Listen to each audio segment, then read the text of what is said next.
Chapter 1. The Vision at Victory's Edge. There are few moments in the annals of human history where the fate of an entire species balanced upon the edge of a single decision. The smoke of war still hung heavy over the Patagonian crater, where the last techno-barbarian warlords had made their final stand against the armies of the Emperor of mankind. Victory was absolute. Terra was unified for the first time in over 20,000 years, and the golden eagle banners of the nascent Imperium flew over every continent and hive. The Emperor stood upon the crater's rim, his golden armor scarred but gleaming, his presence a beacon of hope in the ashen twilight of old night. Around him, the Thunder Warriors celebrated their final triumph, their genetically enhanced voices raised in victory songs that echoed across the devastated landscape. Yet the master of mankind felt no joy. His gaze was turned not to the burning ruins below, but to the stars above, where scattered human colonies waited in isolation and despair. The unification wars were ended, but they were merely the beginning. The Great Crusade would follow, a 200-year campaign to reunite humanity across the galaxy. Ships were already being prepared in the orbital dockyards above Terra. The Primarch project neared completion in the hidden laboratories beneath the Himalayan mountains. Everything was in motion according to his grand design. Malcador the Sigillite approached through the ranks of celebrating warriors, his staff tapping against the rockcrete with each measured step. The Emperor's oldest friend and most trusted advisor bore the weight of centuries in his ancient eyes, and tonight that weight seemed heavier than ever. He stopped at the Emperor's side, following his gaze to the troubled heavens.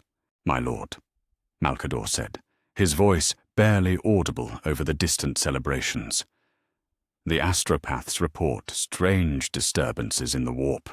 The birth of the fourth god has sent ripples through the Imperium unlike anything we have recorded." The Emperor nodded slowly. Slaanesh's violent emergence from the collective psyche of the Aeldari had torn reality itself, creating the Eye of Terror and marking the final fall of that ancient race. But the implications reached far beyond the destruction of a single species. The Chaos Gods, who had schemed and corrupted from the shadows for millennia, now stood complete in their dark pantheon. "The window narrows," the Emperor replied, his voice carrying the weight of prophetic certainty. "Each day that passes strengthens their hold on reality. Soon they will be beyond reach." Malcador frowned, sensing the undercurrent of meaning in his master's words. "My lord, what window?" "The Great Crusade is ready to begin.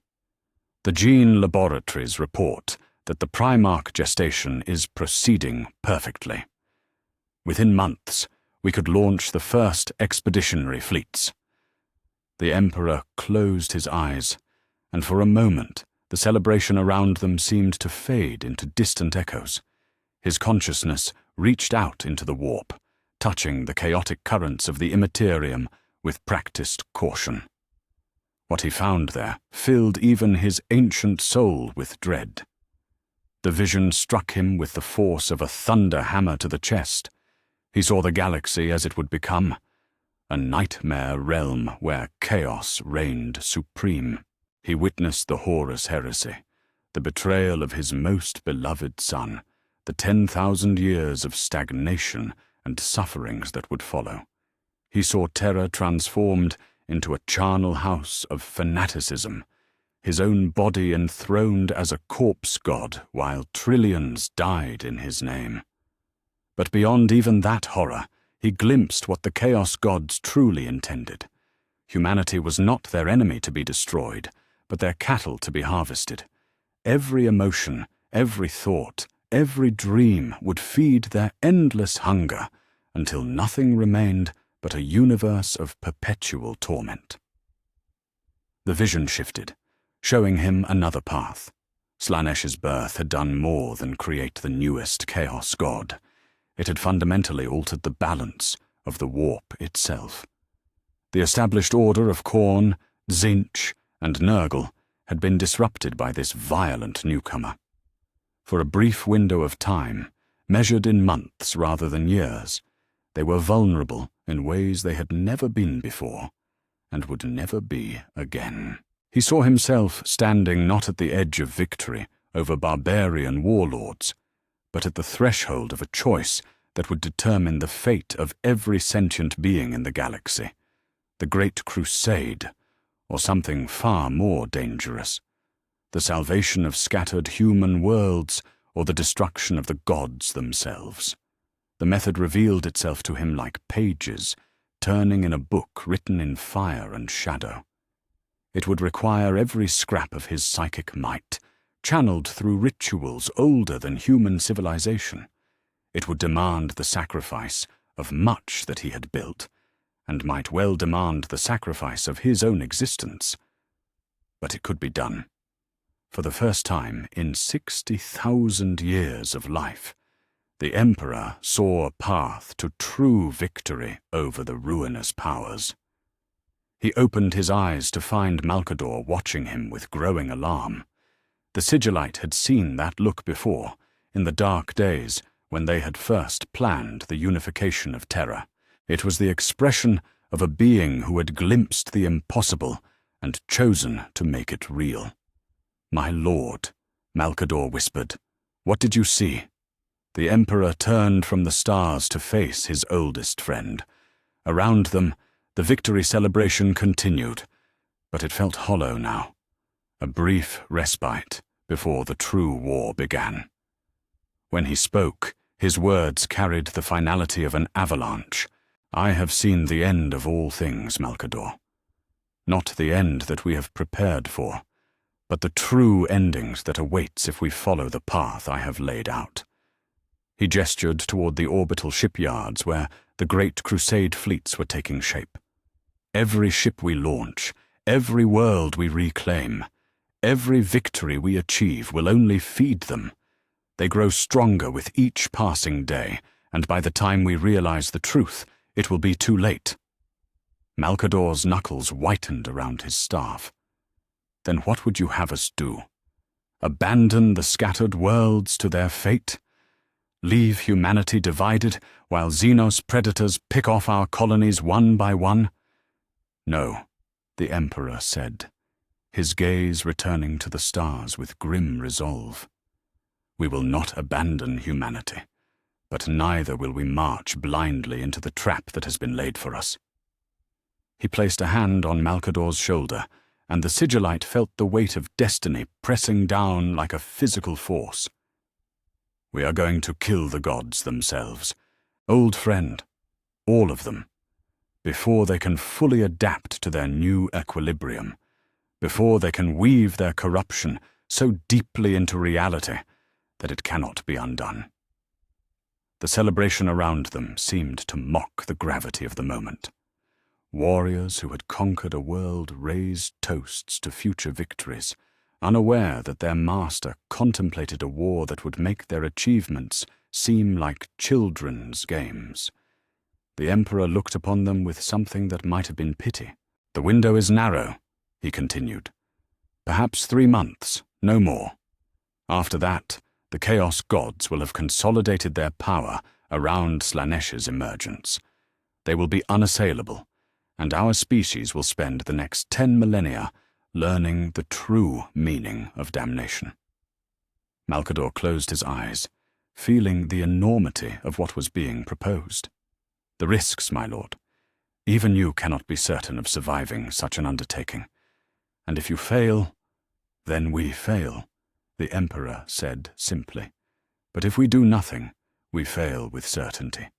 At least this path offers hope, however slim." Above them, the stars wheeled in their ancient courses, indifferent to the choice being made in their shadow. The Emperor of mankind, master of Terra and architect of humanity's future, stood at the crossroads of destiny. Behind him lay the familiar path of conquest and expansion. Ahead lay something unprecedented, a war against the fundamental forces of chaos themselves.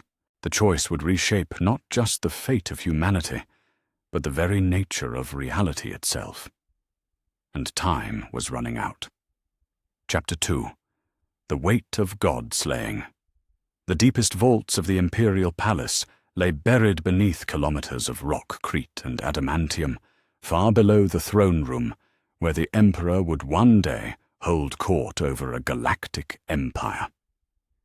Here, in chambers that had never known natural light, the most dangerous secrets of the Unification Wars were kept sealed behind psychic wards older than recorded history. It was here that the Emperor led Malcador in the hours after victory, their footsteps echoing through corridors that had witnessed the birth of genetic marvels and the death of techno-barbarian kings. The walls themselves seemed to pulse with barely contained power, inscribed with symbols that hurt to look upon directly. Servitors moved through the shadows like mechanical ghosts, tending to arcane machinery whose purpose remained known only to their master. The air itself felt heavy with potential, as if reality wore thin in this place, where science and sorcery had been wed in unholy union. Malcador followed in silence, his ancient bones protesting each step deeper into the earth. He had walked these passages countless times over the centuries of their partnership, but tonight felt different. The Emperor's revelation on the battlefield had shaken him more than the nuclear fires that had claimed his birth city 20,000 years ago. To speak of killing gods was one thing, to mean it was another entirely. They stopped at a vault whose door bore no marking, save for a single golden eagle, its wings spread as if to shield the secrets within. The Emperor placed his palm against the metal, and psychic locks that could withstand the combined assault of 100 psychers disengaged with whispers that seemed to emanate from beyond the veil of reality itself. The door swung open on hinges that had never known rust, revealing a chamber that existed as much in the warp as in real space. "Here," the Emperor said, his voice echoing strangely in the impossible space beyond the threshold. "Here we can speak without fear of being overheard, whether by mortal ears or immortal ones." The chamber defied easy description. Its walls curved away into shadows that might have been distance or might have been dimensions folded upon themselves. At its center stood a simple table carved from meteoric stone, its surface etched with star charts that mapped not the galaxy's current configuration, but patterns that existed only in probability and prophecy.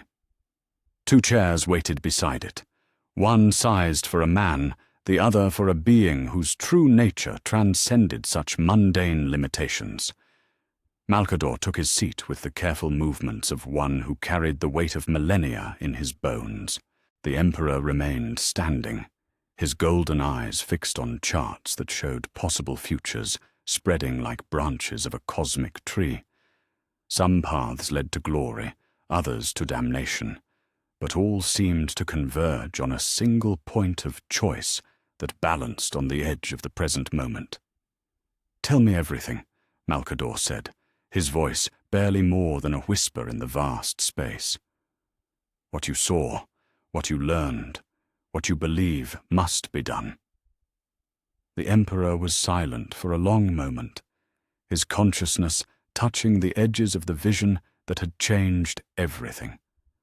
When he spoke, his words carried the weight of prophecy and the sting of inevitable loss.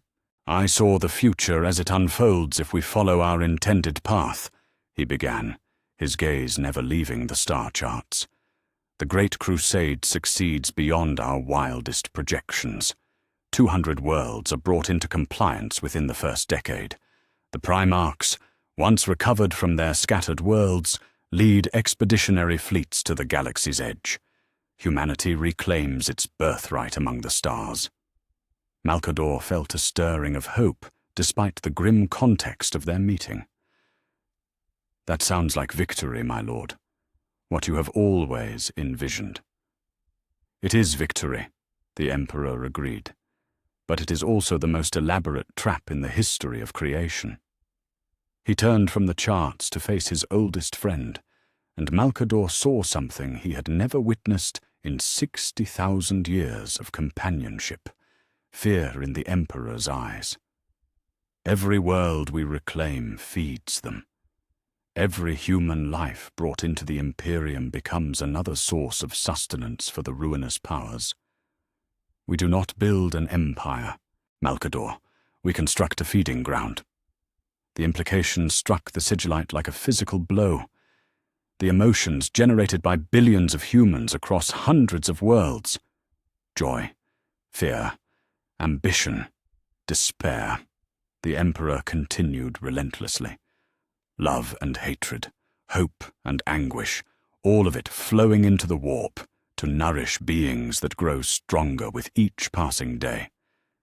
By the time we realize the truth, they will have become too powerful to challenge.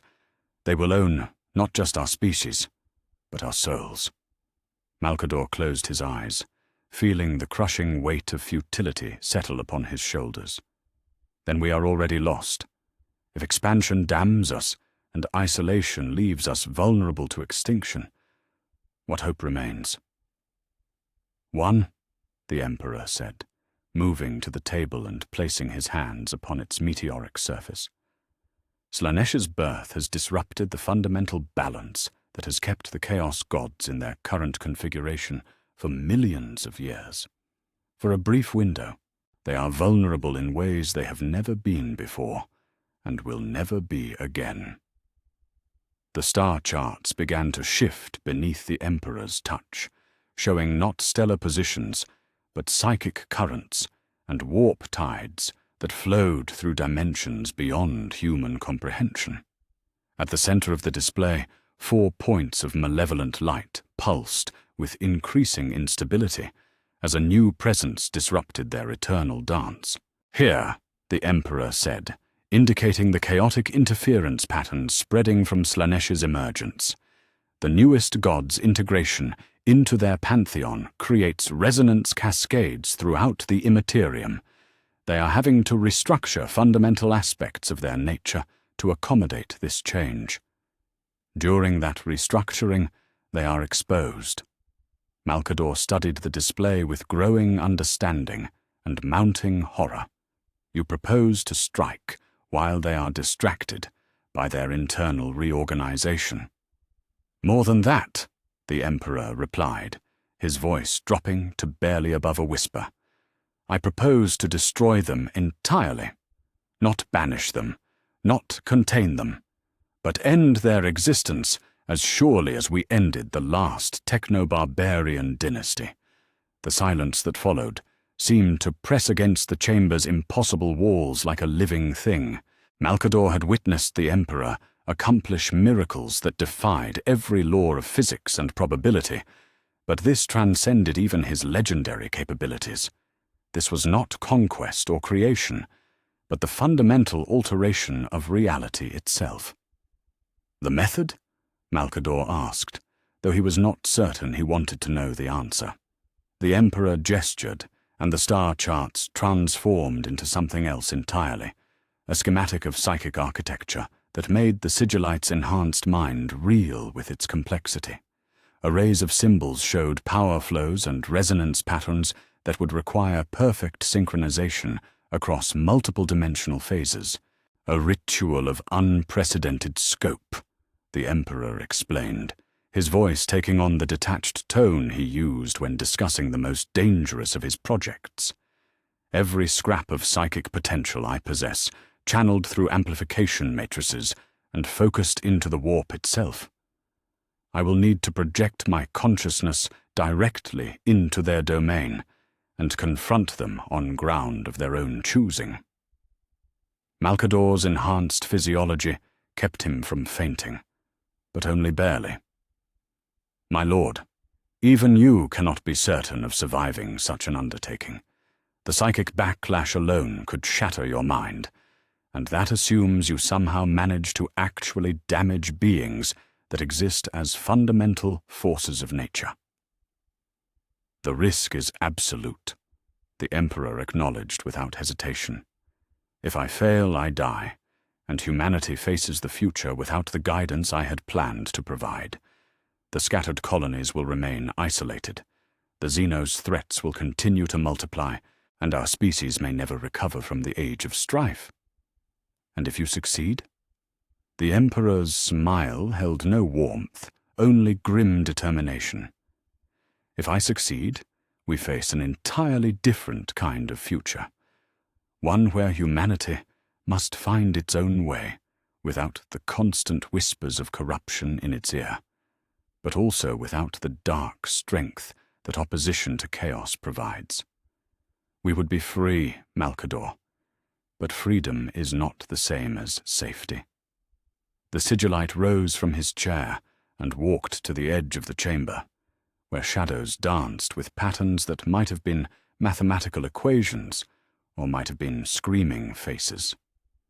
The preparations alone would take months. The ritual site, the amplification arrays, the psychic focusing crystals. 3 months, the Emperor said, joining him at the shadow's edge. Perhaps less.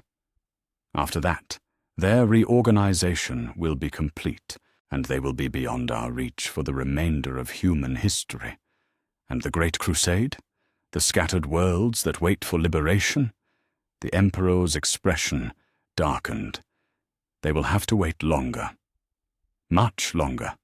If we choose this path, we abandon the swift reunification of humanity in favor of a chance, only a chance, to free our species from spiritual bondage.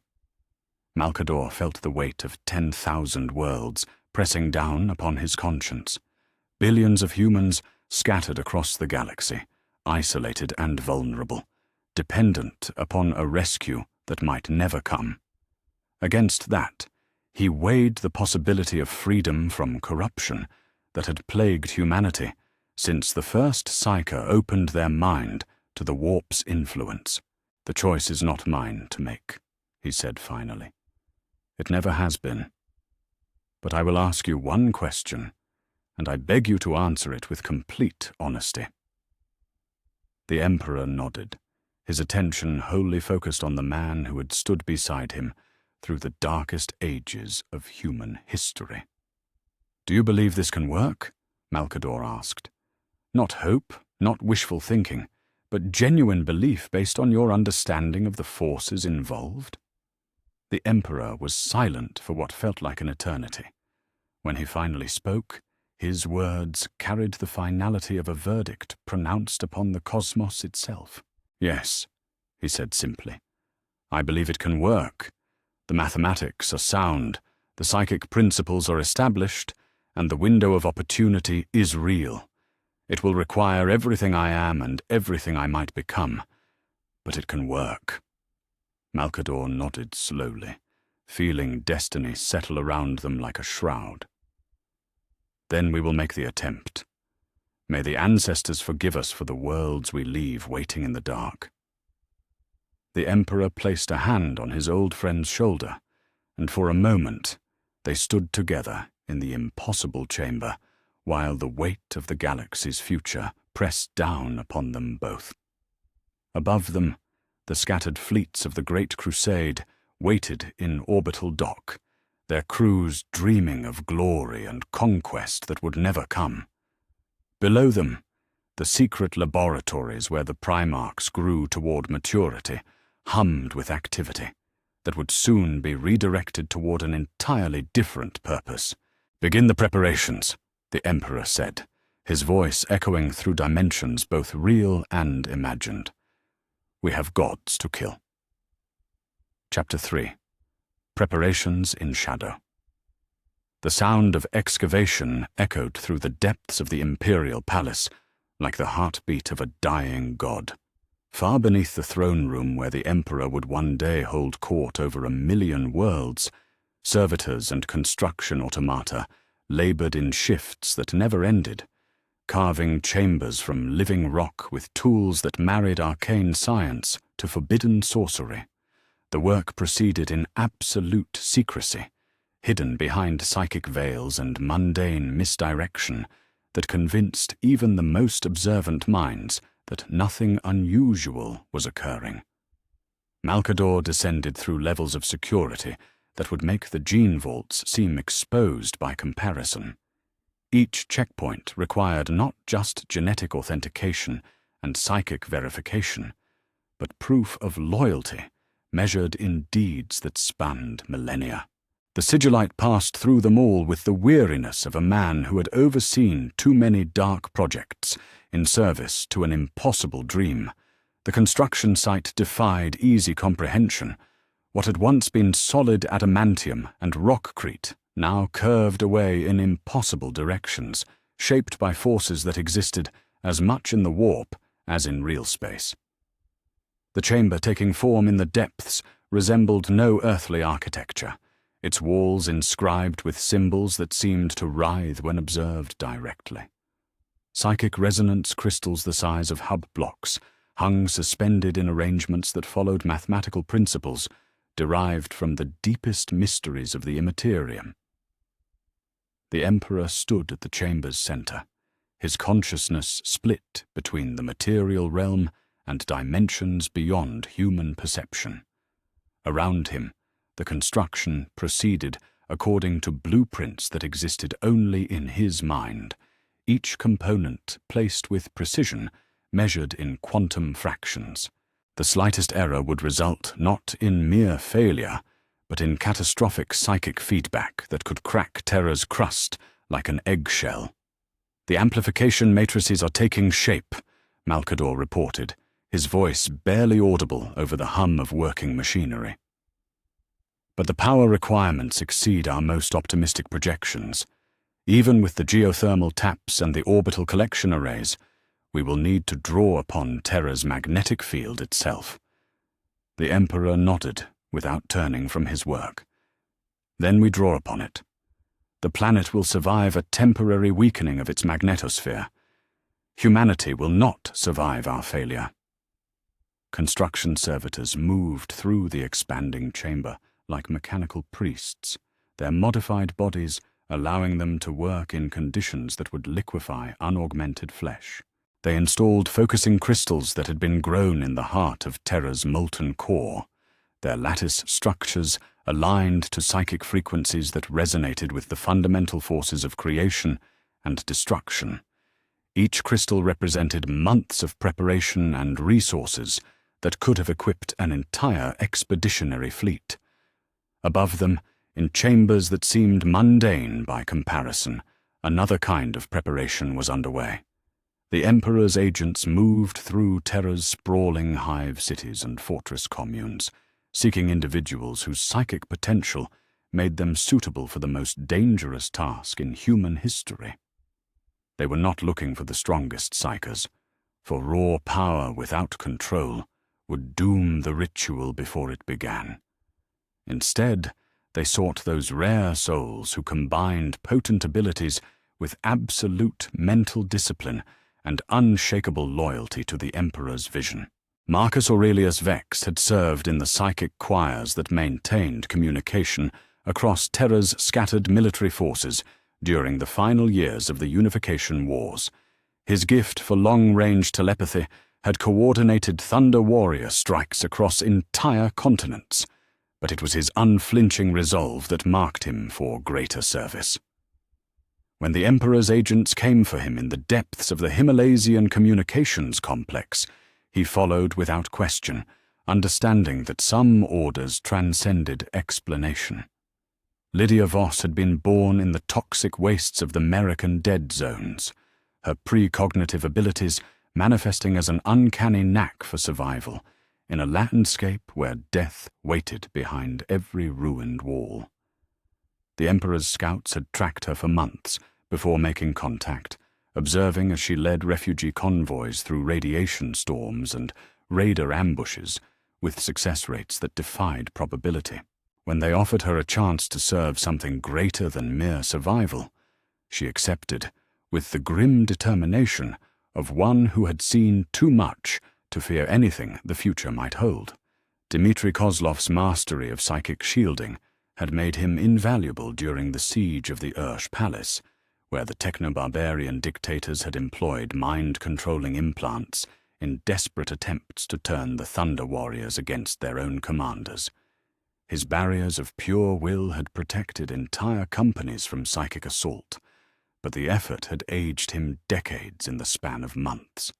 He came to the Emperor's service with hair gone white and eyes that had seen too deeply into the darkness between thoughts.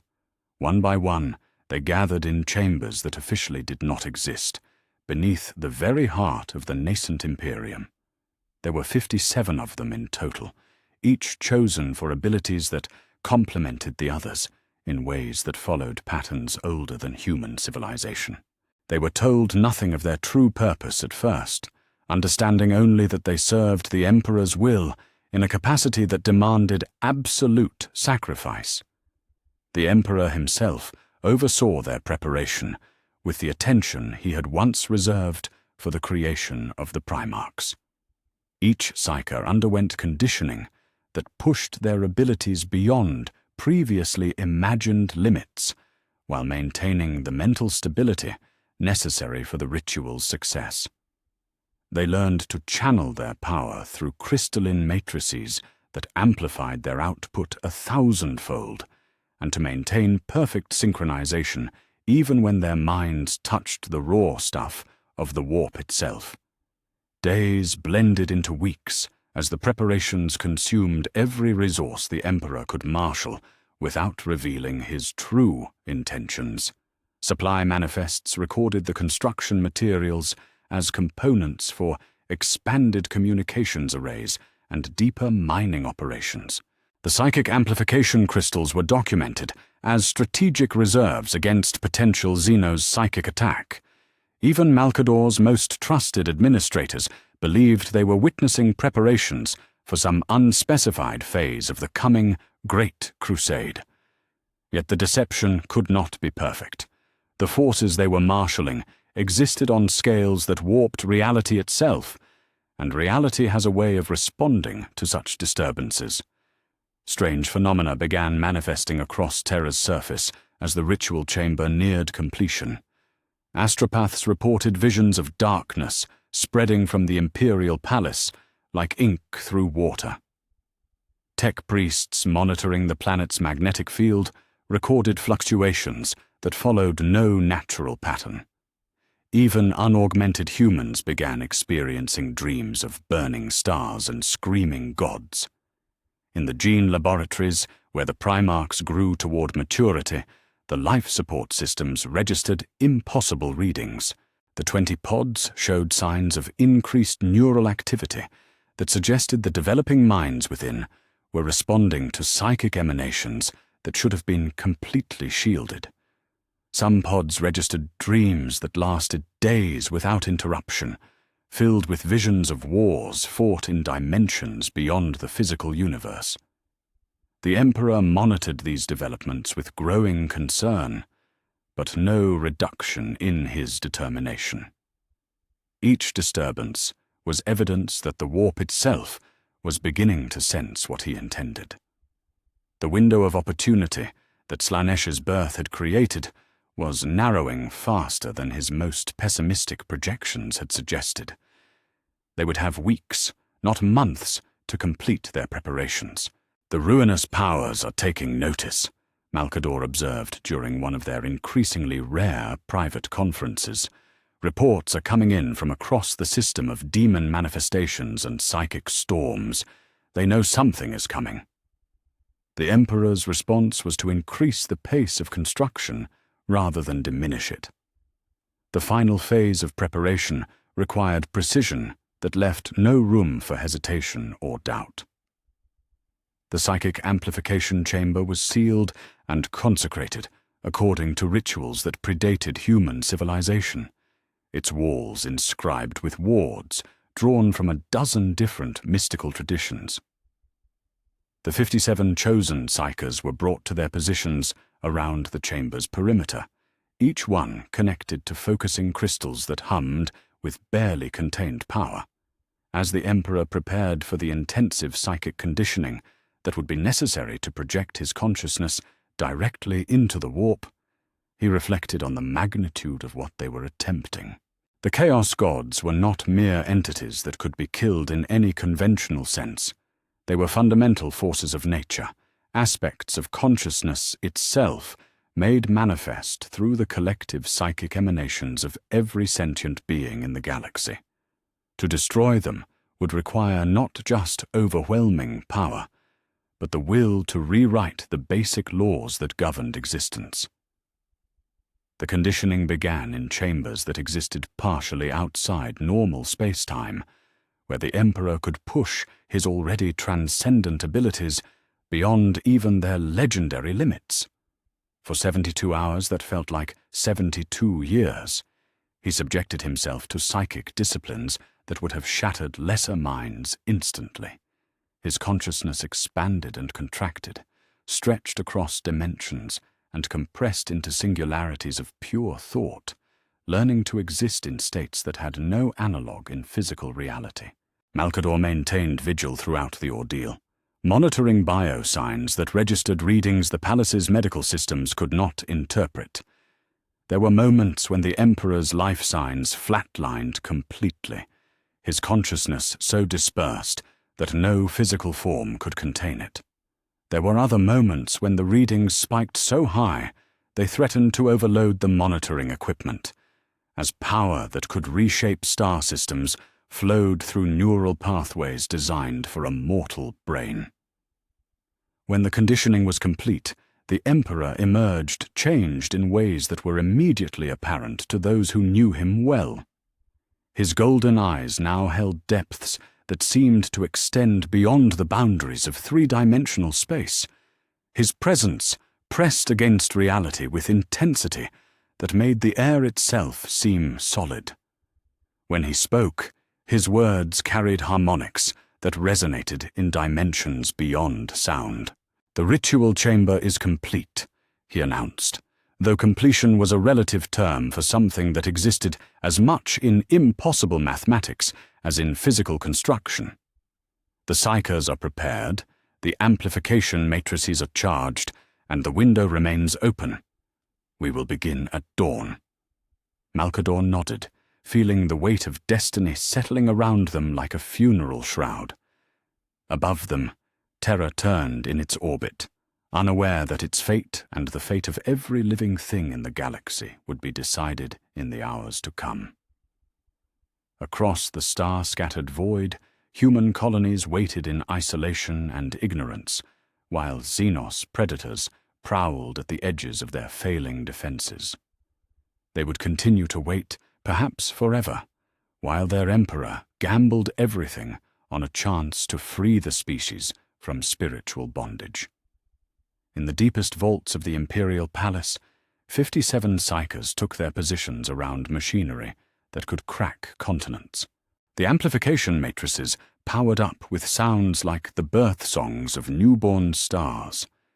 Reality itself began to bend under the weight of forces that were never meant to be contained within the confines of a single world. The war against the gods was about to begin, and none could say what universe would emerge from its conclusion. But as the Emperor descended toward the chamber that would either birth humanity's greatest triumph or witness its most spectacular failure, he carried with him the hopes of a species that had suffered 10,000 years of darkness. The stars wheeled overhead, indifferent to the drama playing out in Terra's depths. But in the warp, ancient entities that had existed since the first intelligent thought was troubled by fear began to stir with something approaching concern. Something was coming for them, something that burned with the light of dying stars and bore the determination of a species that refused to accept damnation as its inevitable fate. The preparations were complete. The ritual would begin with the dawn. Chapter 4. The Gods Take Notice. The first sign that something had gone terribly wrong came from the Urals Collective, one of the last techno-barbarian territories to fall during the final phase of the Unification Wars. Commander Lysander of the Thunder Warriors' 3rd Company had been conducting routine pacification sweeps through the conquered industrial complexes when his Vox channels erupted with screams that no human throat should have been able to produce. The picked feeds showed scenes that defied rational explanation. Workers in the foundries had begun tearing at their own flesh with tools meant for shaping metal, their eyes bleeding crimson tears as they carved symbols into their bodies with the methodical precision of trained artisans. The symbols pulsed with malevolent life, spreading across skin like infection, transforming human beings into living conduits for something vast and furious that pressed against reality from dimensions beyond counting. Lysander's Thunder Warriors moved through the industrial complex like armored angels of death, their enhanced physiques allowing them to function even as the air itself seemed to thicken with malevolent presence. But for every corrupted worker they put down with bolt shell and blade, 2 more emerged from the shadows, their humanity stripped away to reveal creatures of pure rage that felt no pain and knew no fear. "Command, this is Lysander," the Thunder Warrior captain voxed as his squad took defensive positions behind a barricade of twisted metal. "We have multiple demon manifestations across sectors 7 through 12. Request immediate reinforcement and ecclesiarchy support." The response that crackled through his comm bead carried the weight of Imperial authority, but also an undertone of barely controlled panic that Lysander had never heard in official communications before. "Negative on ecclesiarchy support. Maintain containment until specialized assets arrive. Do not repeat. Do not allow any manifestation to escape the industrial zone."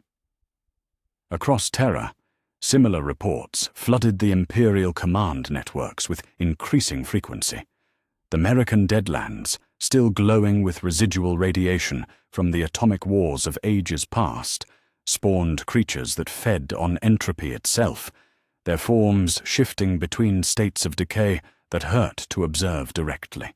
The Antarctic gene forges, where the Emperor's scientists worked to perfect the Astartes project, found their security screens overwhelmed by shambling hordes that spread plague with every breath.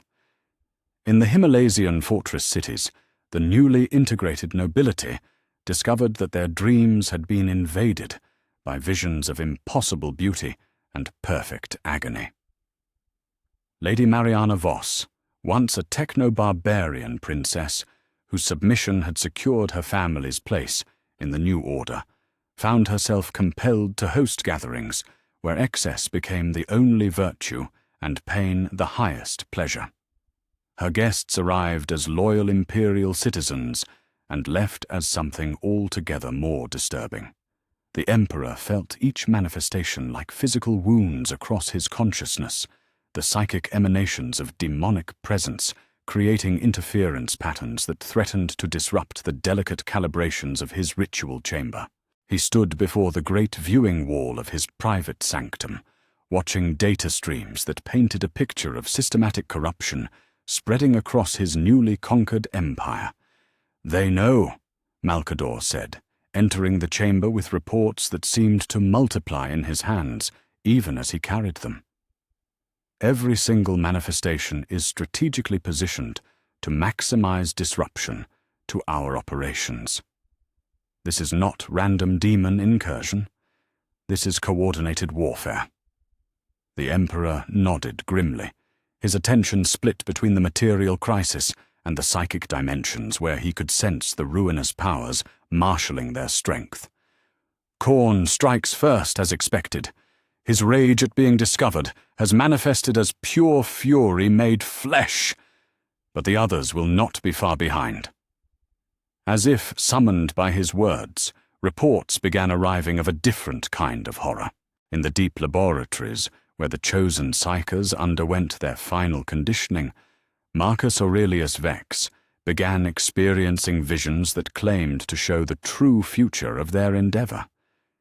He saw the Emperor's consciousness shattered across infinite dimensions, his body reduced to a screaming husk, while demons poured through the breaches his death would create in reality. The visions were impossibly detailed, carrying the weight of prophetic truth that made them almost impossible to dismiss as mere corruption. Vex found himself questioning not just the wisdom of their mission, but the fundamental nature of the Emperor himself. What if their master was not humanity's savior, but merely another would-be god seeking to replace those he claimed to destroy?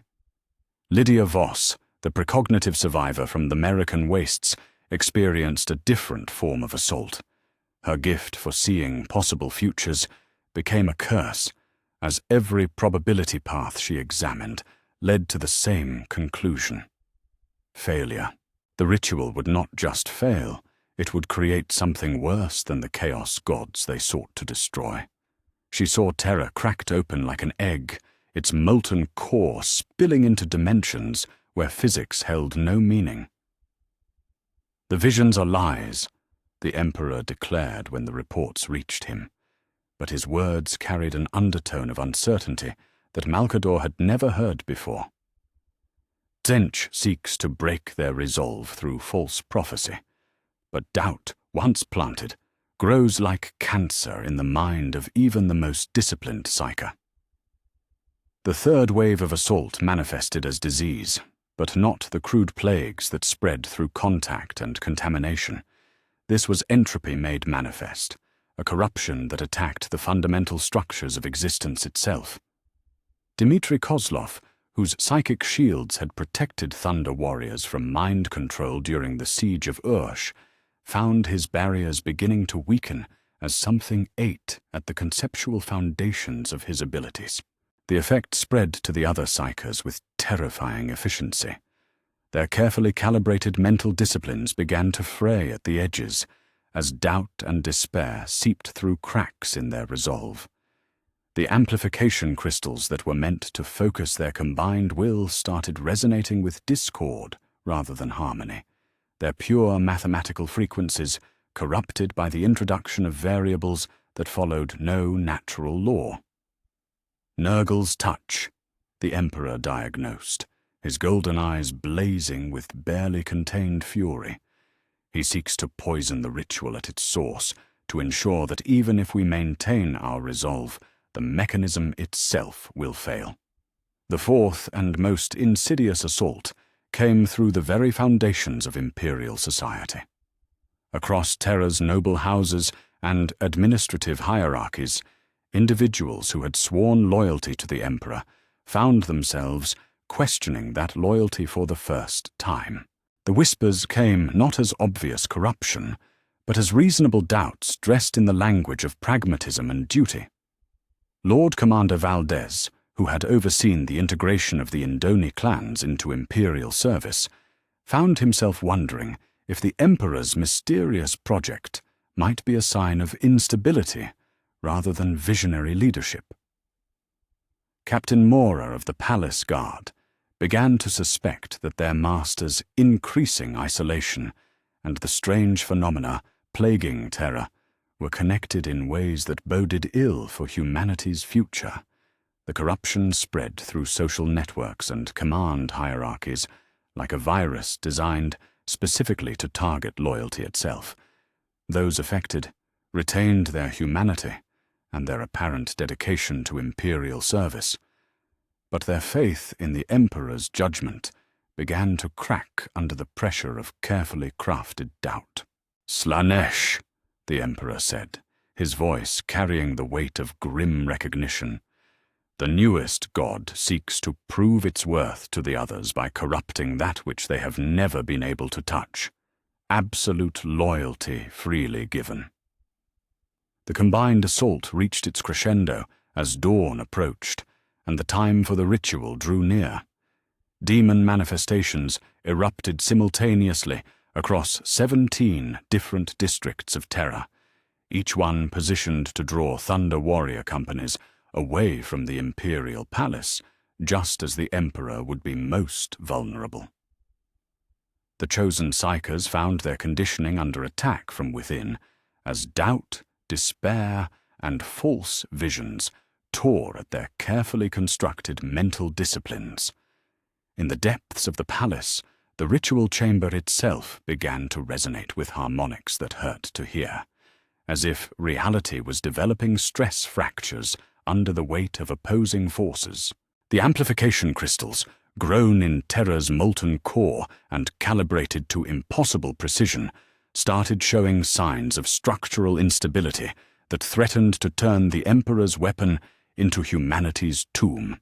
"We cannot wait for optimal conditions," the Emperor declared, his voice cutting through the chaos of incoming reports and emergency protocols. "Every moment of delay strengthens their assault. We begin the ritual now, while we still possess the capability to do so." Malkador looked up from a data slate, showing casualty reports from across the planet. "My lord, the psychers are compromised, the crystals are unstable, and half our Thunder Warrior companies are engaged with demon incursions.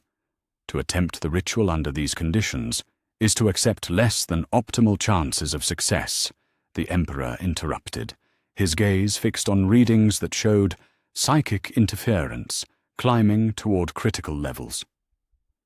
"But to delay is to accept certain failure. The ruinous powers have revealed their hand, Malkador. They fear what we are attempting, fear it enough to risk exposing themselves to this degree. That fear is our confirmation that the method is sound." Around them, the Imperial Palace shuddered under psychic pressure that made the ancient stonework groan like a living thing in pain. In the hidden chambers where the Primarchs continued their development, life support systems registered readings that suggested the developing minds within were experiencing trauma that could affect their psychological development for centuries to come. The assault had achieved its purpose. Optimal conditions were now impossible. But the Emperor had not survived 60,000 years of existence by waiting for perfection. He had learned to take victory from the jaws of defeat, to turn desperate circumstances into opportunities that more cautious souls would never attempt. "Signal the psychers," he commanded, his presence beginning to blaze with power that made the air itself luminous. "Tell them that the hour has come. Tell them that humanity's future depends upon their courage in the face of doubt, their strength in the face of despair, and their loyalty in the face of corruption." Malkador bowed his ancient head, knowing that the next few hours would determine whether their species would walk free among the stars or crawl forever in the shadow of gods that fed on mortal suffering. "It will be done, my lord." The Emperor turned toward the depths where his weapon waited, where 57 souls had gathered to attempt something that had never been tried in the history of the galaxy. Behind him, Terra burned with demonic fury and writhed with supernatural plague, while noble houses plotted and Thunder Warriors died in battles against enemies that should not have existed. Ahead lay the deepest chamber of his palace, where crystalline matrices hummed with barely contained power and reality bent under the weight of forces older than human civilization. The ritual chamber was compromised, the participants were under assault, and the window of opportunity was closing faster than even his most pessimistic projections had suggested. But the Emperor of mankind had never achieved victory through optimal conditions. He had built an empire from the ashes of the Age of Strife, unified a broken world through will and vision, and turned humanity from a dying species into the inheritors of the stars themselves. If the gods thought to stop him through fear and corruption, they would learn what he had taught every enemy who had underestimated the resolve of the human spirit. The war for humanity's soul was about to begin, and neither gods nor mortals would remain unchanged by its conclusion. As alarm sounded throughout the palace and demon fire burned across Terra's night sky, the Emperor descended toward a confrontation that would reshape the fundamental nature of existence itself. The ruinous powers had made their opening move. Now it was his turn. Chapter 5. The ritual begins. The Emperor descended into the deepest chamber of his palace as terror burned above. Each step carried him further from the material realm, and deeper into dimensions where thought became substance and will shaped reality itself.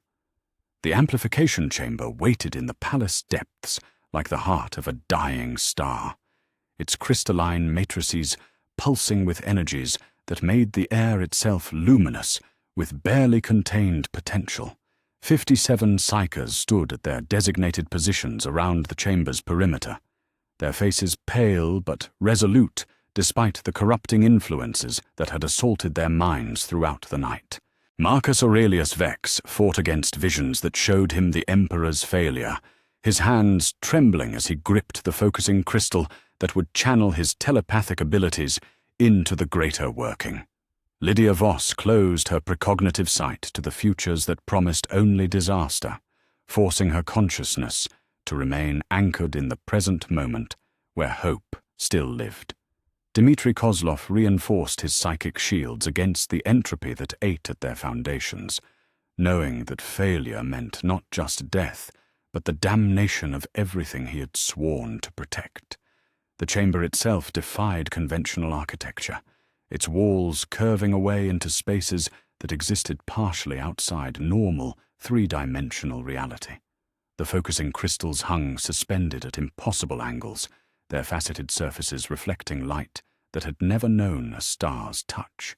At the chamber's center, a raised platform of meteoric stone waited for the Emperor's arrival, its surface inscribed with symbols that predated human civilization by millions of years. "Begin the preliminary attunement," the Emperor commanded, his voice resonating through dimensions both physical and psychic. "Link your consciousness to the amplification matrices, but maintain individual coherence. We cannot afford to lose even a single mind to the collective merge." The psychers obeyed with the precision born of months of intensive training, their individual abilities flowing into the crystalline network that would multiply their combined power by orders of magnitude. The chamber filled with harmonic frequencies that existed as much in thought as in sound, mathematical progressions that described the fundamental relationships between matter, energy, and consciousness itself. Above them, Malkador coordinated the palace's defenses against incursions that were becoming increasingly desperate in their ferocity. Thunder warrior companies fell back through corridors that had never known battle, their enhanced physiques barely sufficient to stand against demon spawn that fed on rage and despair. The Sigillite's ancient voice carried across the command networks with authority that brooked no dissent, directing forces to critical positions while maintaining the illusion that this was merely another crisis rather than the beginning of cosmic war. "All units, maintain perimeter integrity at all costs," Malkador voxed to the company commanders spread throughout the palace complex. "The Emperor requires absolute security for the next 6 hours. Nothing, repeat nothing, is to penetrate the inner sanctums." Captain Lysander's voice crackled back through channels heavy with interference. "Sigillite, we're facing manifestations beyond our tactical parameters. Request permission to employ vortex grenades in the eastern approaches." "Granted," Malkador replied without hesitation, knowing that such weapons could crack the palace's foundations if used carelessly.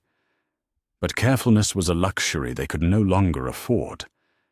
Not when humanity's future balanced on the edge of the next few hours. In the ritual chamber, the Emperor began the most dangerous phase of his preparation. His consciousness expanded beyond the confines of his physical form, touching the edges of the warp with perceptions that had been honed across 60,000 years of existence. The Imperium pressed against his mind like molten metal, its chaotic currents carrying whispers of madness and promises of power that could corrupt even his legendary resolve. But the Emperor had walked these paths before, in ages when humanity's first psychers had opened their minds to dimensions beyond imagination. He had learned to navigate the warp's treacherous currents, to distinguish between the voices of genuine power and the lies that led only to damnation. Now he would need every scrap of that experience to survive what came next. "First phase initiating," he announced, his physical voice barely audible as his consciousness began to separate from material reality. "Target, the newest of the ruinous powers. The disruption caused by Slanesh's emergence has created vulnerabilities that will not exist once full integration is achieved." The psychers around the chamber's perimeter felt the Emperor's power building like pressure before a storm, their enhanced senses registering energy patterns that threatened to overwhelm their carefully constructed mental defenses. The amplification crystals began to resonate with frequencies that made reality itself tremble, their faceted surfaces casting shadows that moved independently of any light source. Reality fractured. The first crack appeared as a hairline fissure in the air above the central platform, no wider than a blade, but infinitely deep. Through it, observers glimpsed colors that had no names and geometries that violated every principle of three-dimensional space. The fissure widened as the Emperor's consciousness pressed against the barriers between realms, his will serving as both weapon and shield in dimensions where thought became law. Then came the response.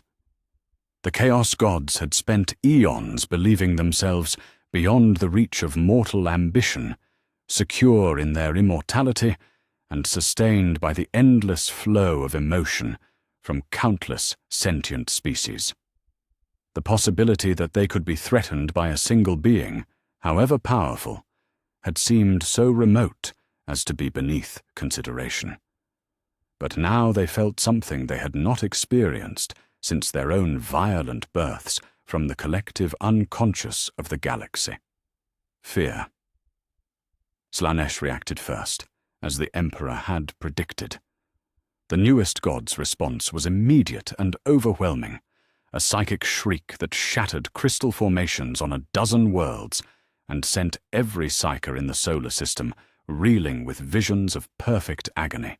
The god's fury manifested as armies of demons that poured through the widening cracks in reality, their forms shifting between states of exquisite beauty and ultimate corruption.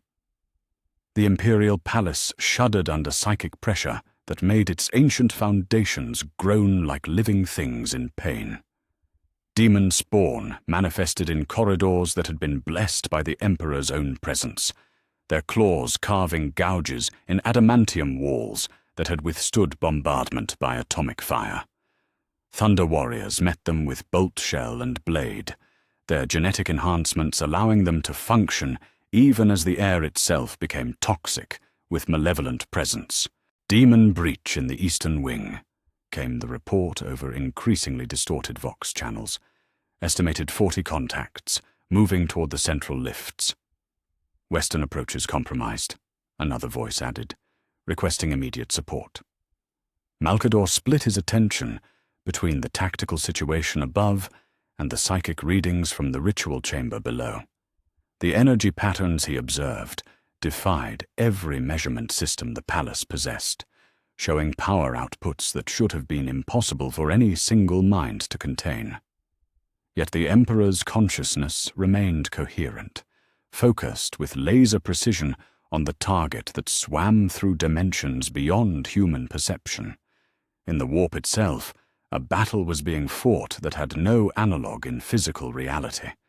The Emperor's will, amplified by crystalline matrices and focused through the combined minds of 57 powerful psychers, struck at Slanesh with precision that transcended mere violence. This was surgery performed on the fundamental structures of existence, an attempt to excise cancer from the body of reality itself. Slanesh fought back with the fury of a god whose very existence was under threat. the entity that had been born from the collective depravity of an entire species brought to bear powers that could reshape galaxies, seeking to corrupt the Emperor's purpose and turn his weapon against humanity itself. Waves of psychic force crashed against the chamber's defenses, seeking any weakness that could be exploited. "Shields holding," Dmitry Kozlov reported through gritted teeth, his psychic barriers straining against pressures that sought to crack his mind like an egg. But the resonance is building toward cascade failure. The Emperor's response was to pour more of his own power into the working, drawing upon reserves that he had hoarded across millennia of careful preparation. His physical form began to blur at the edges as his consciousness spread across multiple dimensions simultaneously, each fragment focused on a different aspect of the impossible task before him.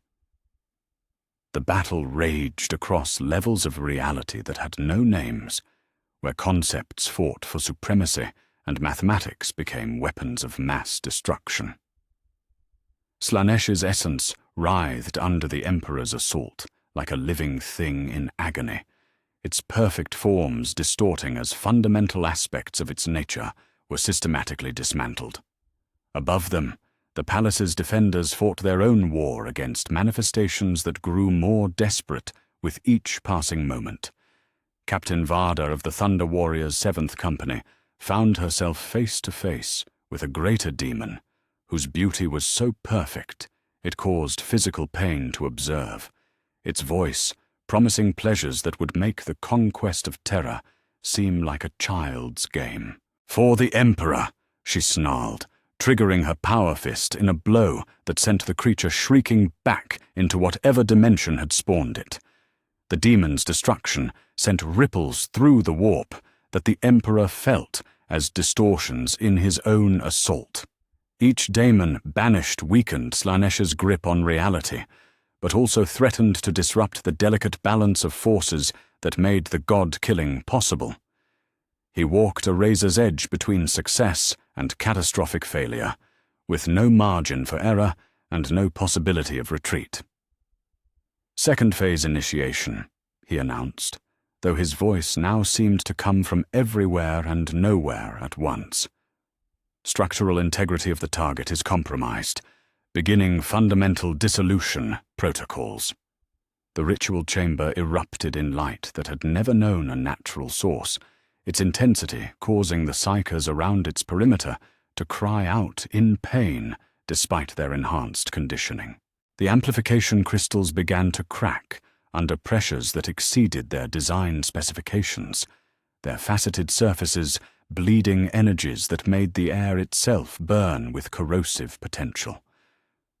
Marcus Aurelius Vex felt his telepathic abilities stretched beyond their limits as he poured his consciousness into the Emperor's working, his mind serving as both lens and shield for forces that could unmake star systems.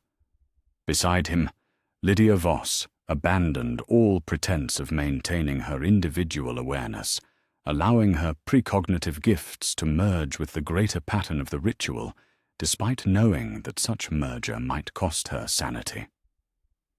In the warp, Slanesh's death began, the newest of the Chaos Gods, born from the collective depravity of the Aeldari, and nurtured by the excesses of 1,000,000,000,000 lesser species, felt its essence begin to unravel under an assault that targeted the very concepts from which it drew sustenance.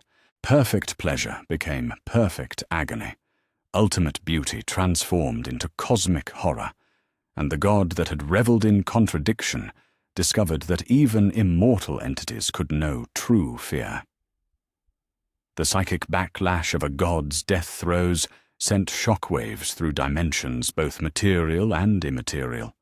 Across the galaxy, every psyker capable of perceiving the warp fell to their knees as reality itself convulsed in response to fundamental changes in its underlying structure.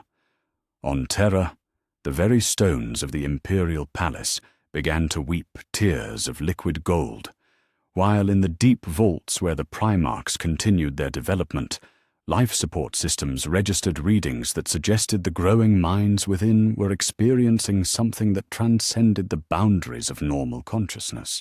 "Target dissolution at 30% and climbing," the Emperor reported, though his words now carried harmonics that existed in multiple dimensions simultaneously.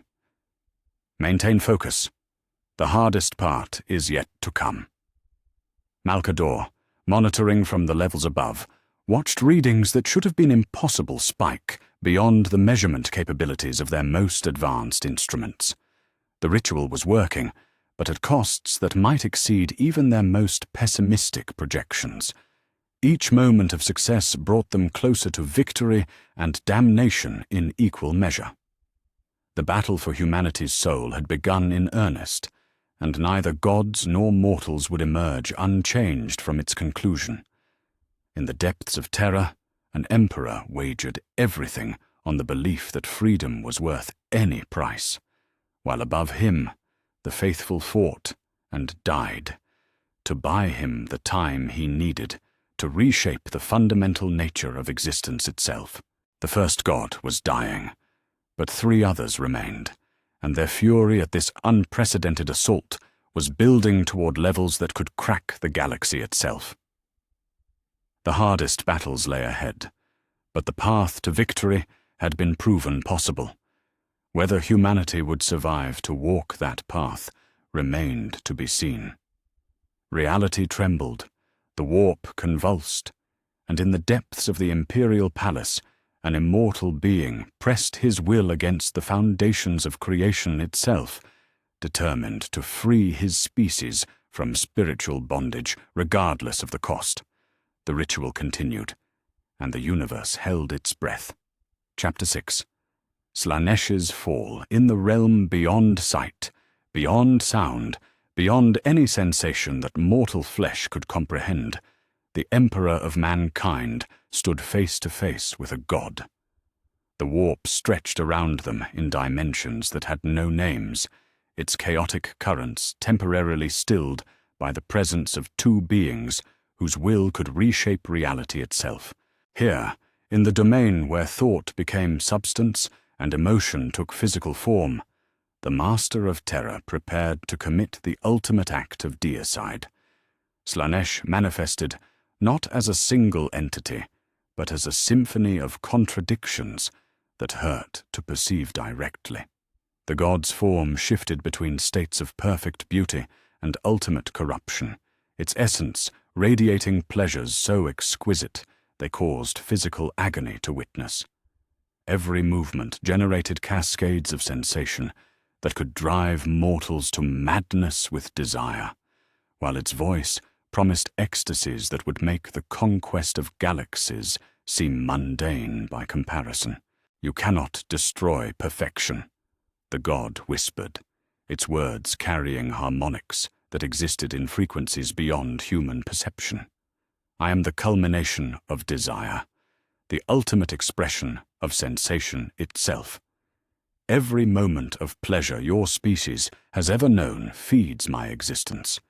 To unmake me is to unmake the very concept of joy." The Emperor's response was silence more profound than the void between galaxies.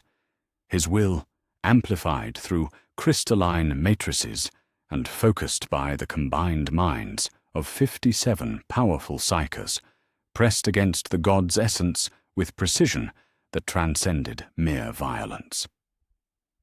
This was not battle as mortals understood it, but surgery performed on the fundamental structures of existence itself. In the material realm, the ritual chamber pulsed with energies that made the air itself luminous. The psychers around its perimeter cried out as their consciousness was stretched across dimensions they had never imagined, their individual abilities merging into a weapon that could wound entities born from the collective unconscious of entire species. Marcus Aurelius Vex felt his telepathic gifts reaching into spaces where mathematics became poetry and logic transformed into music, while Lydia Voss abandoned her precognitive sight to focus entirely on the present moment where victory balanced on the edge of possibility. Dmitry Kozlov's psychic shields strained against pressures that sought to crack reality itself, his barriers serving as the final defense between the working psychers and forces that could unmake their sanity with a thought. Blood ran from his nose in crimson streams as he poured every scrap of his will into maintaining the protective matrices that kept their minds coherent in the face of cosmic-level psychic assault. Above them, the Imperial Palace shuddered under the weight of a god's death throes. Demon manifestations throughout the structure began to flicker like candle flames in a hurricane, as their patron deity's grip on reality weakened with each passing moment. Thunder Warrior companies pressed their advantage against enemies that suddenly seemed less substantial, their enhanced physiques allowing them to function even as the air around them rippled with psychic distortions. Demon contacts showing signs of destabilization, Captain Lysander reported through Vox channels heavy with interference. Whatever's happening down there, it's working. Malkador monitored the tactical situation from his command post deep within the palace, his ancient eyes fixed on readings that showed impossible energy patterns building toward crescendo. The Sigillite's enhanced senses could perceive the Emperor's battle raging across dimensions that existed beyond physical space, where the master of mankind fought with weapons forged from pure will against an enemy that embodied the sum total of mortal desire. "Hold the perimeter," Malkador commanded, his voice carrying across command networks that struggled to function under the psychic pressures emanating from the ritual chamber. The Emperor requires absolute security for the next hour. Everything depends on maintaining this moment of opportunity. In the warp itself, Slaanesh fought for its existence with the desperation of an entity that had never contemplated the possibility of its own destruction. The god that had been born from the collective depravity of the Eldari brought to bear powers that could reshape galaxies, seeking any weakness in the Emperor's assault that could be exploited.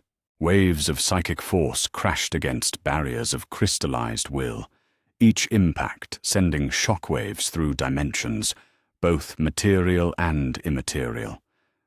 But the Emperor had spent 60,000 years preparing for this moment. His consciousness, expanded beyond the confines of mortal flesh and amplified through technologies that married science to sorcery, struck at the god's essence with surgical precision. He targeted not Slaanesh's power, for that was limitless, but the fundamental concepts from which the deity drew its existence. Perfect pleasure became perfect agony. Ultimate beauty transformed into cosmic horror. The god that had reveled in contradiction discovered that even immortal entities could know genuine fear when faced with the prospect of absolute annihilation. "You are nothing," Slaanesh shrieked, its voice containing harmonics that existed in multiple dimensions simultaneously. A mortal pretending to godhood, sustained by the worship of primitives who know not what they adore. I have existed since the first conscious being felt desire. I will exist until the last star dies, and entropy claims all things. The Emperor's response was to tighten his psychic grip around the concepts that sustained the god's existence. In the realm where thought became law, he began systematically dismantling the philosophical foundations that allowed Slaanesh to manifest. Desire became revulsion. Pleasure transformed into pain. The perfect became the profane, and the eternal revealed itself as merely temporary. The process was not without cost. Each attack upon a chaos god required the Emperor to touch the very essence of corruption itself, to understand its nature so completely that he could unravel its structure from within. The contact left marks upon his consciousness that would never fully heal, scars that ran deeper than flesh and burned with fires that belonged to no earthly forge. In the material realm, the effects of divine dissolution began to manifest in ways that defied natural law. Across Terra's surface, every individual capable of experiencing sensation felt a moment of perfect clarity as the whispers that had haunted humanity since the first Psyker opened their mind to the warp suddenly fell silent. The constant pressure of corruption that had pressed against mortal consciousness for millennia lifted like a weight removed from shoulders that had never known they carried it. But with clarity came pain.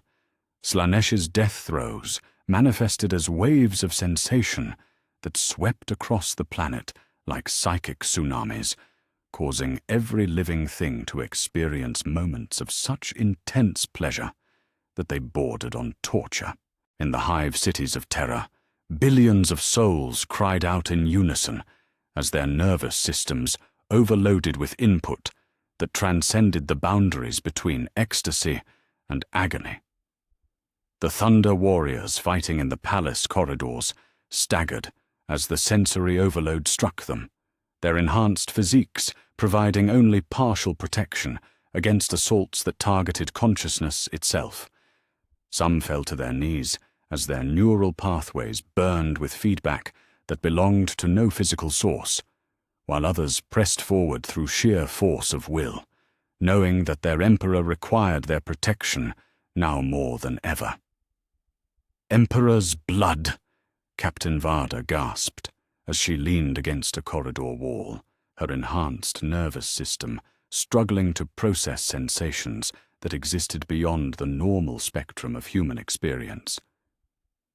What in the nine hells is happening down there? The answer came from dimensions beyond her comprehension. In the warp, Slanesh's essence had begun the process of fundamental dissolution. The god that had been born from the collective psyche of an entire species writhed in agony as the concepts that sustained its existence were systematically excised from reality itself. Each severed connection sent shock waves through the Imperium that registered as physical pain to every Psyker within a dozen light-years. The other Chaos gods felt their siblings' approaching demise as wounds in their own essence. Khorne's rage intensified beyond measurement as he realized that the impossible was actually occurring. Tzeentch's vast intellect recoiled from calculations that showed probabilities he had never considered. Nurgle's eternal despair deepened as he contemplated the implications of a universe where gods could truly die. Their combined fury manifested as reality storms that swept across the galaxy, causing warp-capable ships to emerge from hyperspace in locations that violated every principle of astrogation. On 1,000 worlds, Psykers collapsed as their minds were overwhelmed by emanations from entities whose rage transcended mortal comprehension.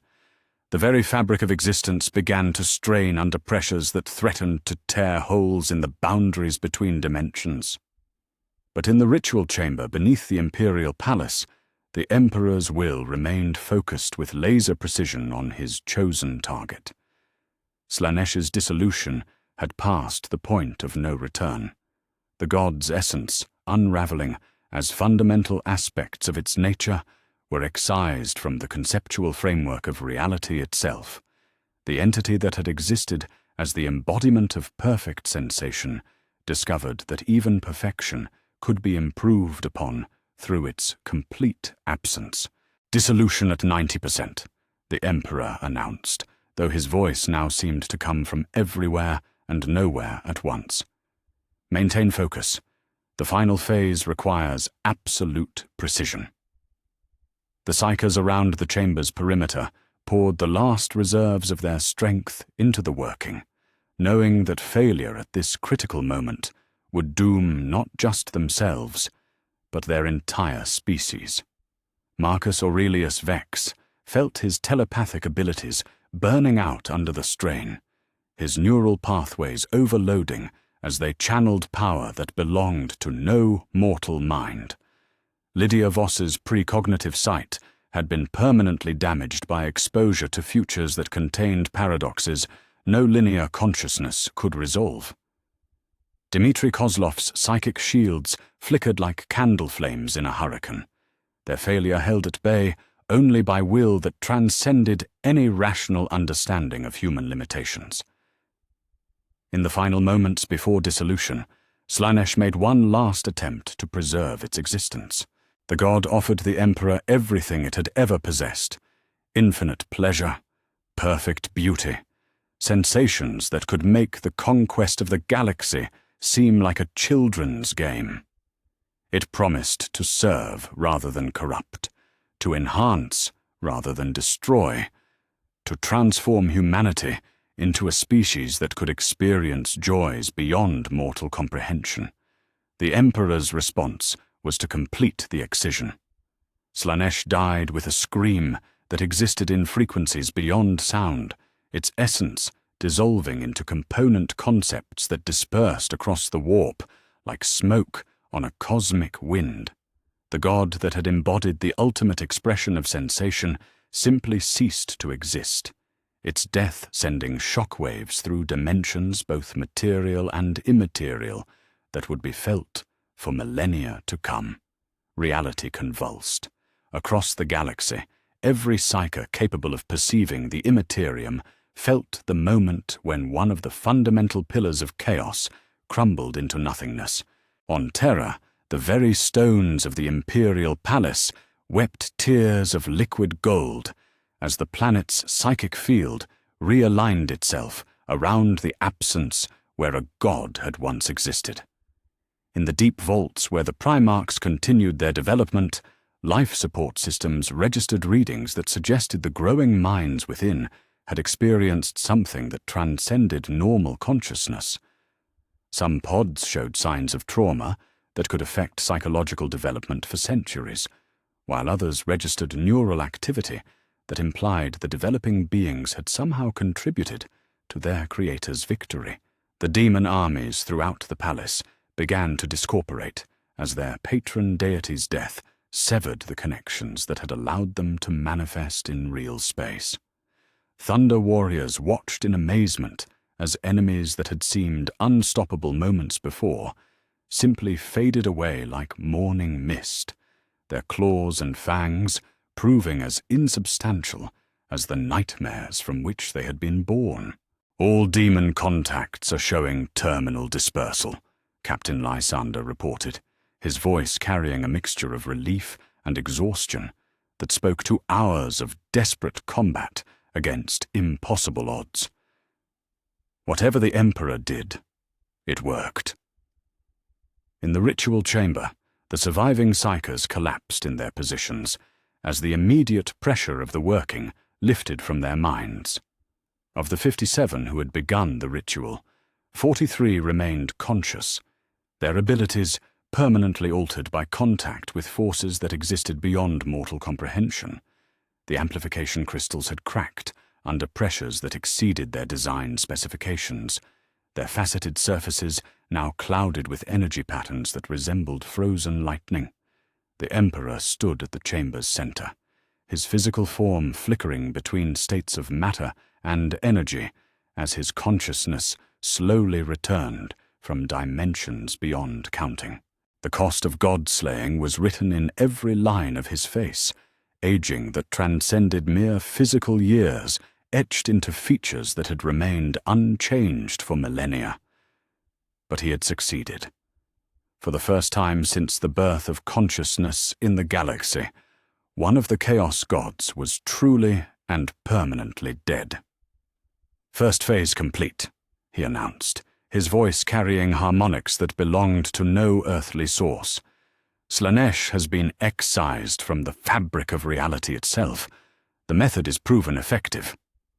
Malkador descended to the ritual chamber as quickly as his ancient bones would allow, his eyes taking in the cost of victory written in the faces of the surviving psychers and the cracked crystals that had made their triumph possible. The sigillite felt a mixture of exhilaration and terror as he contemplated what they had accomplished and what still lay ahead. 3 gods remain, the Emperor continued, his gaze fixed on readings that showed the other Chaos entities retreating deeper into the warp as they processed the implications of their siblings' destruction. Khorne, Tzeentch, and Nurgle will not fall as easily.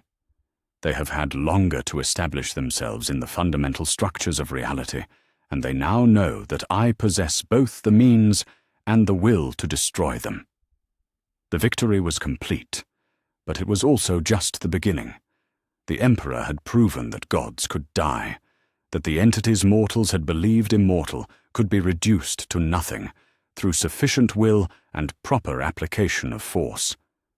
But the remaining 3 Chaos gods would not face dissolution passively, and their combined fury would make Slaanesh's resistance seem mild by comparison. As Terra's defenders began the process of regrouping and assessing casualties, none could deny that something fundamental had changed in the universe itself. The psychic pressure that had haunted human consciousness since the species first developed the ability to touch the warp had shifted, one voice in the chorus of corruption falling permanently silent. The war against the gods was far from over, but the first great victory belonged to humanity and its immortal emperor. In the depths of the Imperial Palace, preparations began for the next phase of an undertaking that would either free the species from spiritual bondage or destroy everything they had built in the attempt. The hardest battles lay ahead, but hope had been kindled in hearts that had known only the certainty of eventual corruption. Against all odds, and despite impossible circumstances, the Emperor had proven that even gods could bleed. Now he would discover if they could all be made to die. Chapter 7. Khorne's Fury.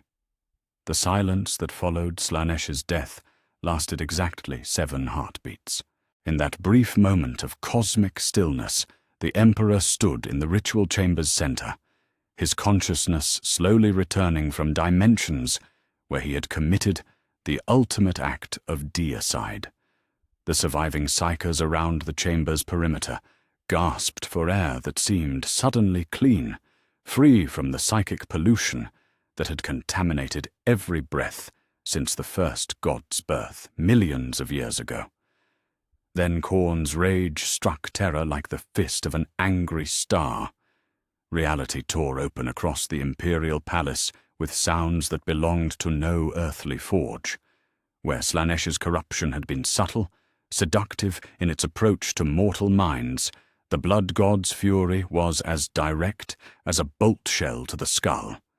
Demon legions poured through rifts that bled crimson light, their forms wreathed in flames that burned without heat and cast shadows that moved independently of any light source. These were not the pleasure-seeking entities that had served the fallen god, creatures that could be reasoned with or seduced into temporary cooperation. Khorne's children knew only rage, only the eternal hunger for blood and skulls that drove them to violence as pure and perfect as mathematics. They emerged from dimensions where war was the only truth, where peace was heresy and mercy was the greatest sin.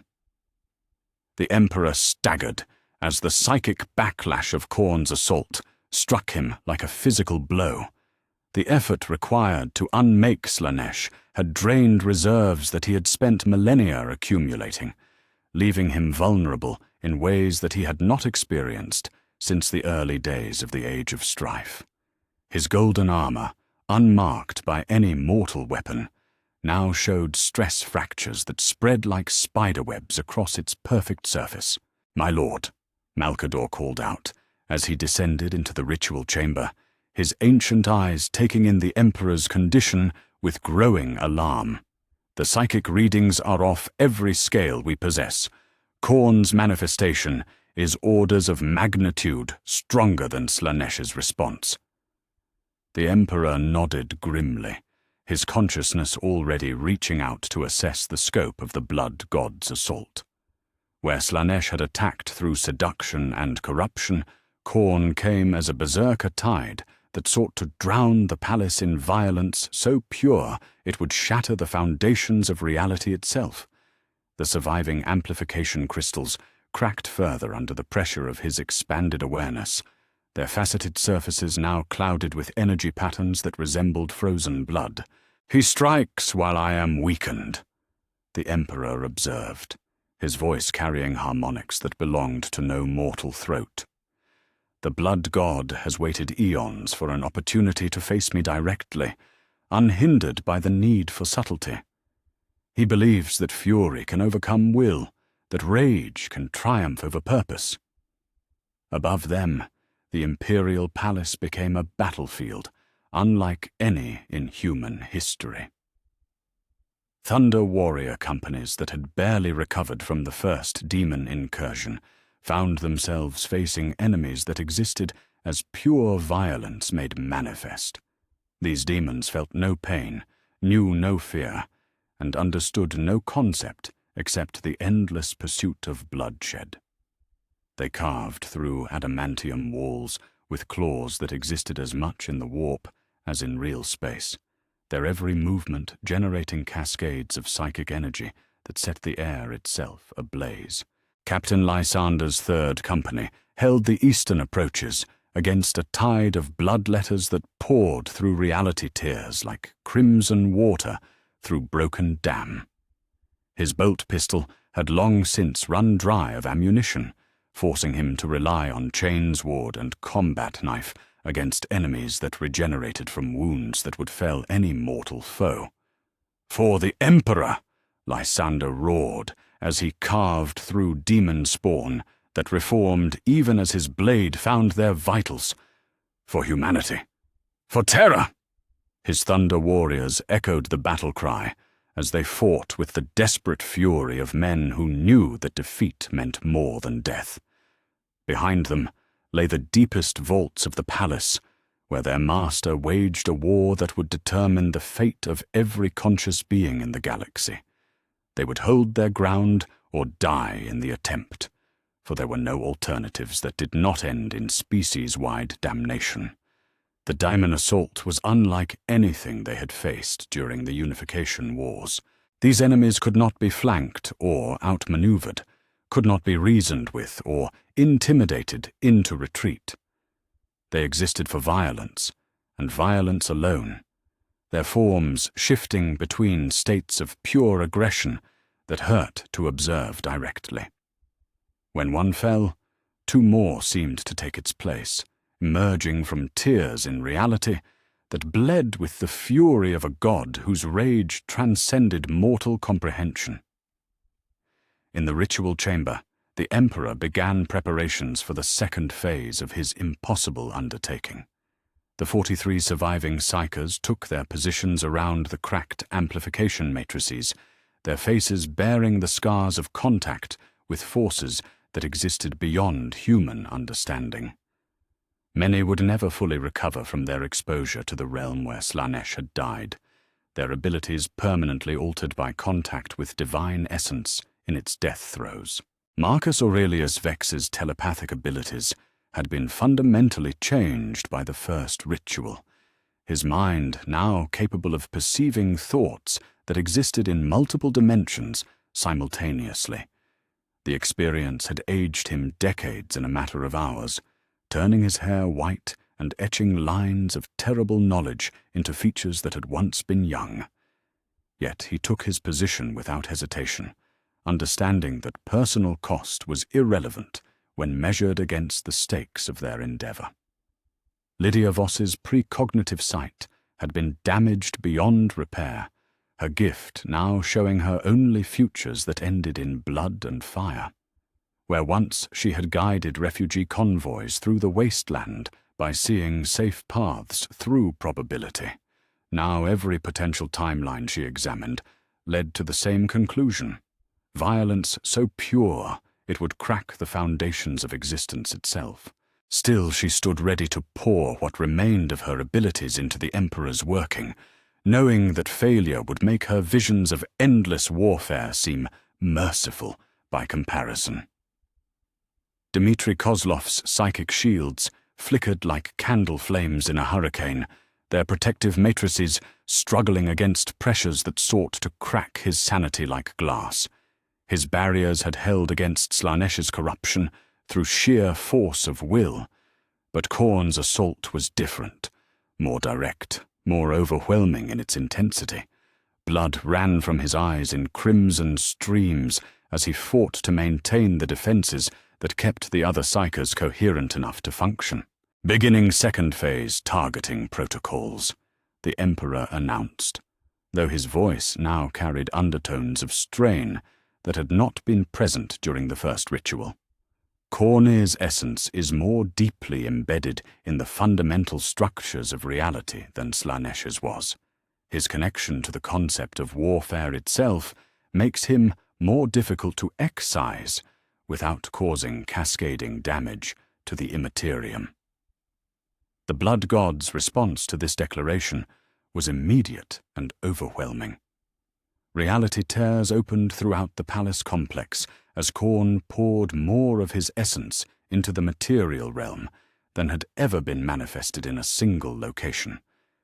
The very stones of the ancient fortress began to weep blood as psychic pressure reached levels that made matter itself unstable. Demon princes, entities that had once been mortal champions, elevated to godhood through acts of violence so pure they transcended human understanding, led armies of lesser spawn through corridors that had never known battle.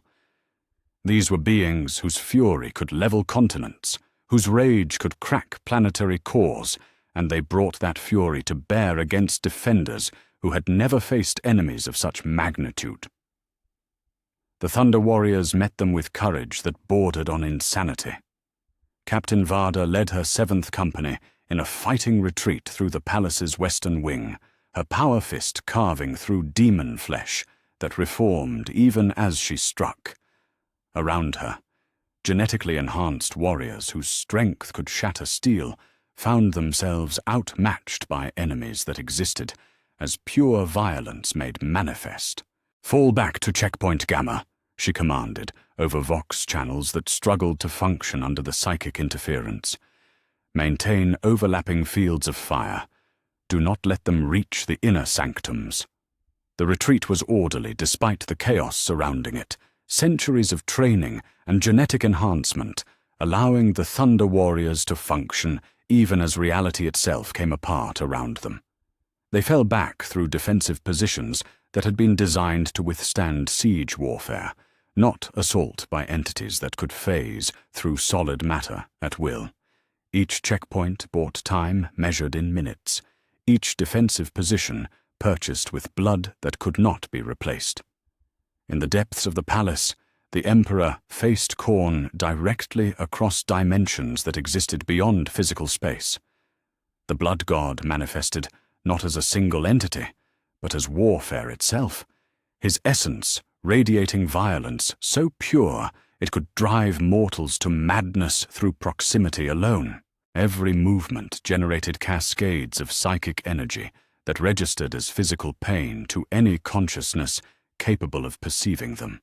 "You seek to unmake war itself," Khorne roared, his voice containing harmonics that existed in frequencies of pure aggression.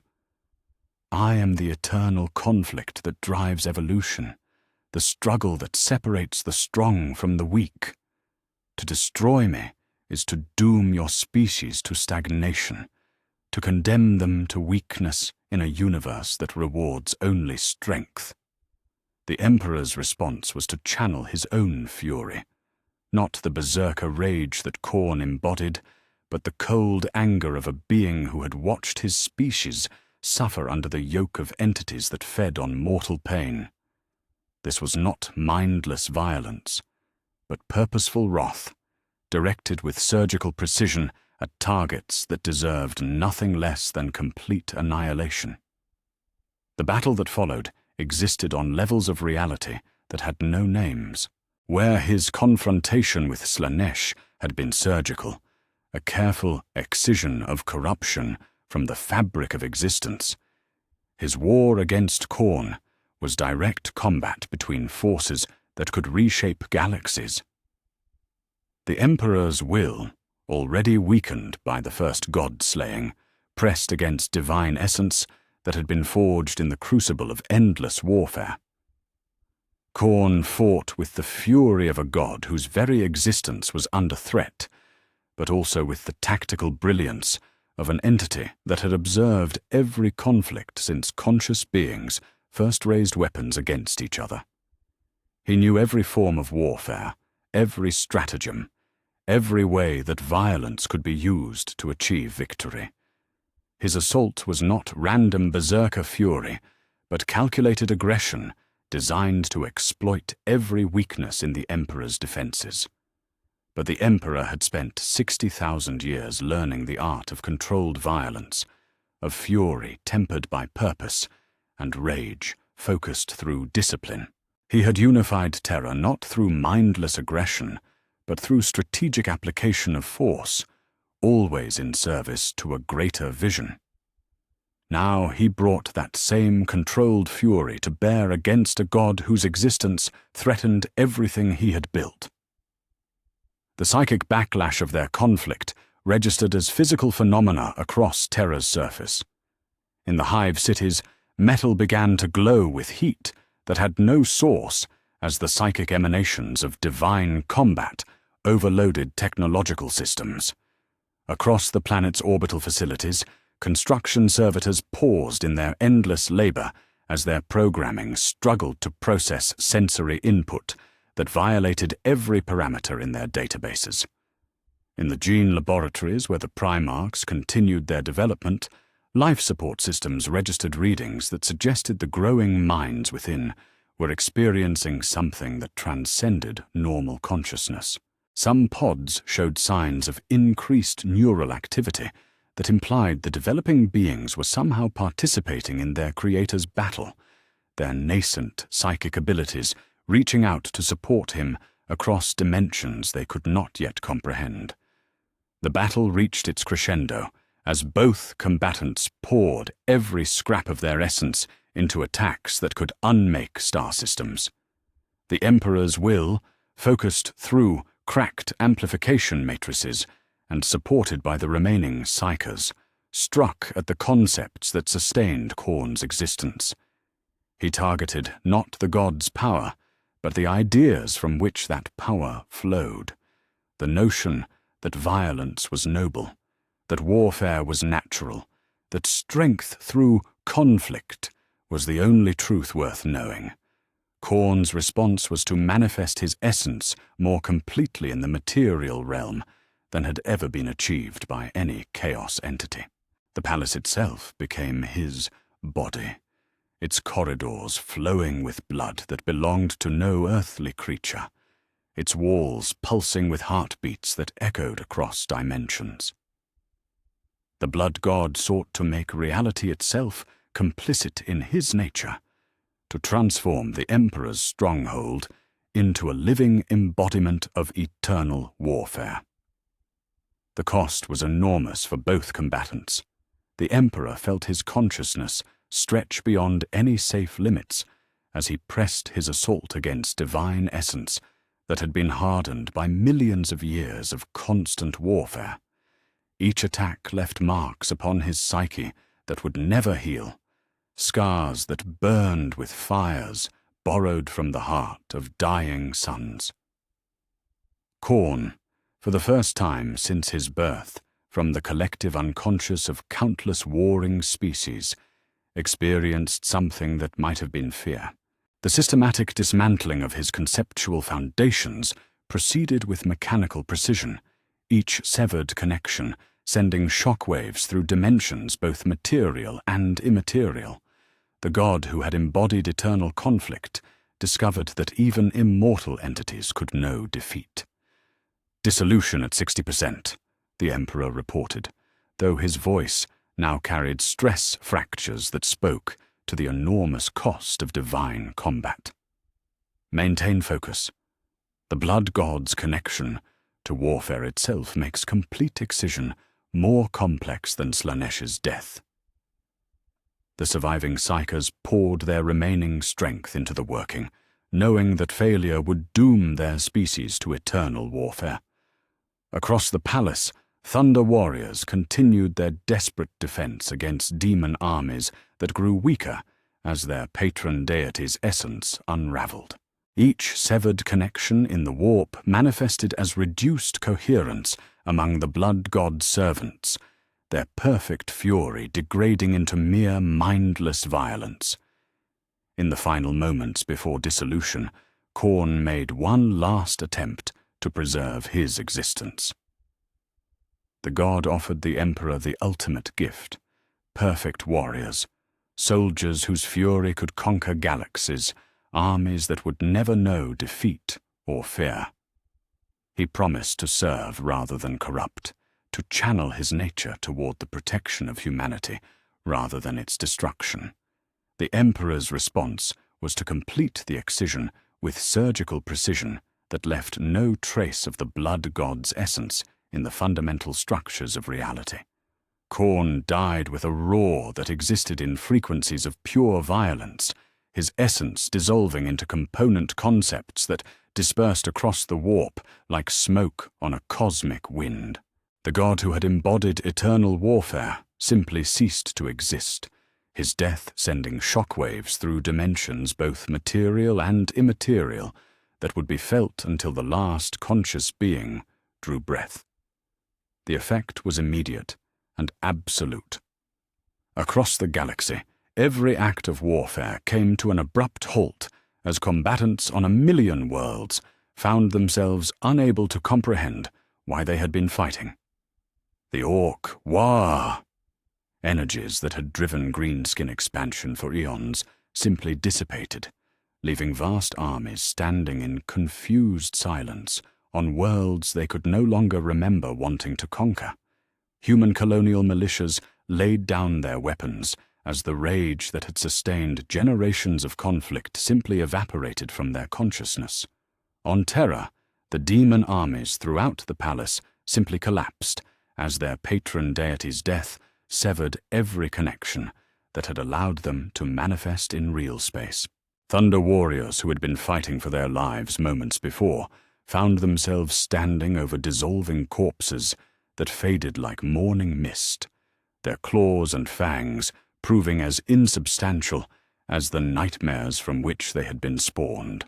All demon contacts terminated, Captain Lysander reported, his voice carrying exhaustion that spoke to hours of desperate combat against impossible odds. The Emperor has done it again.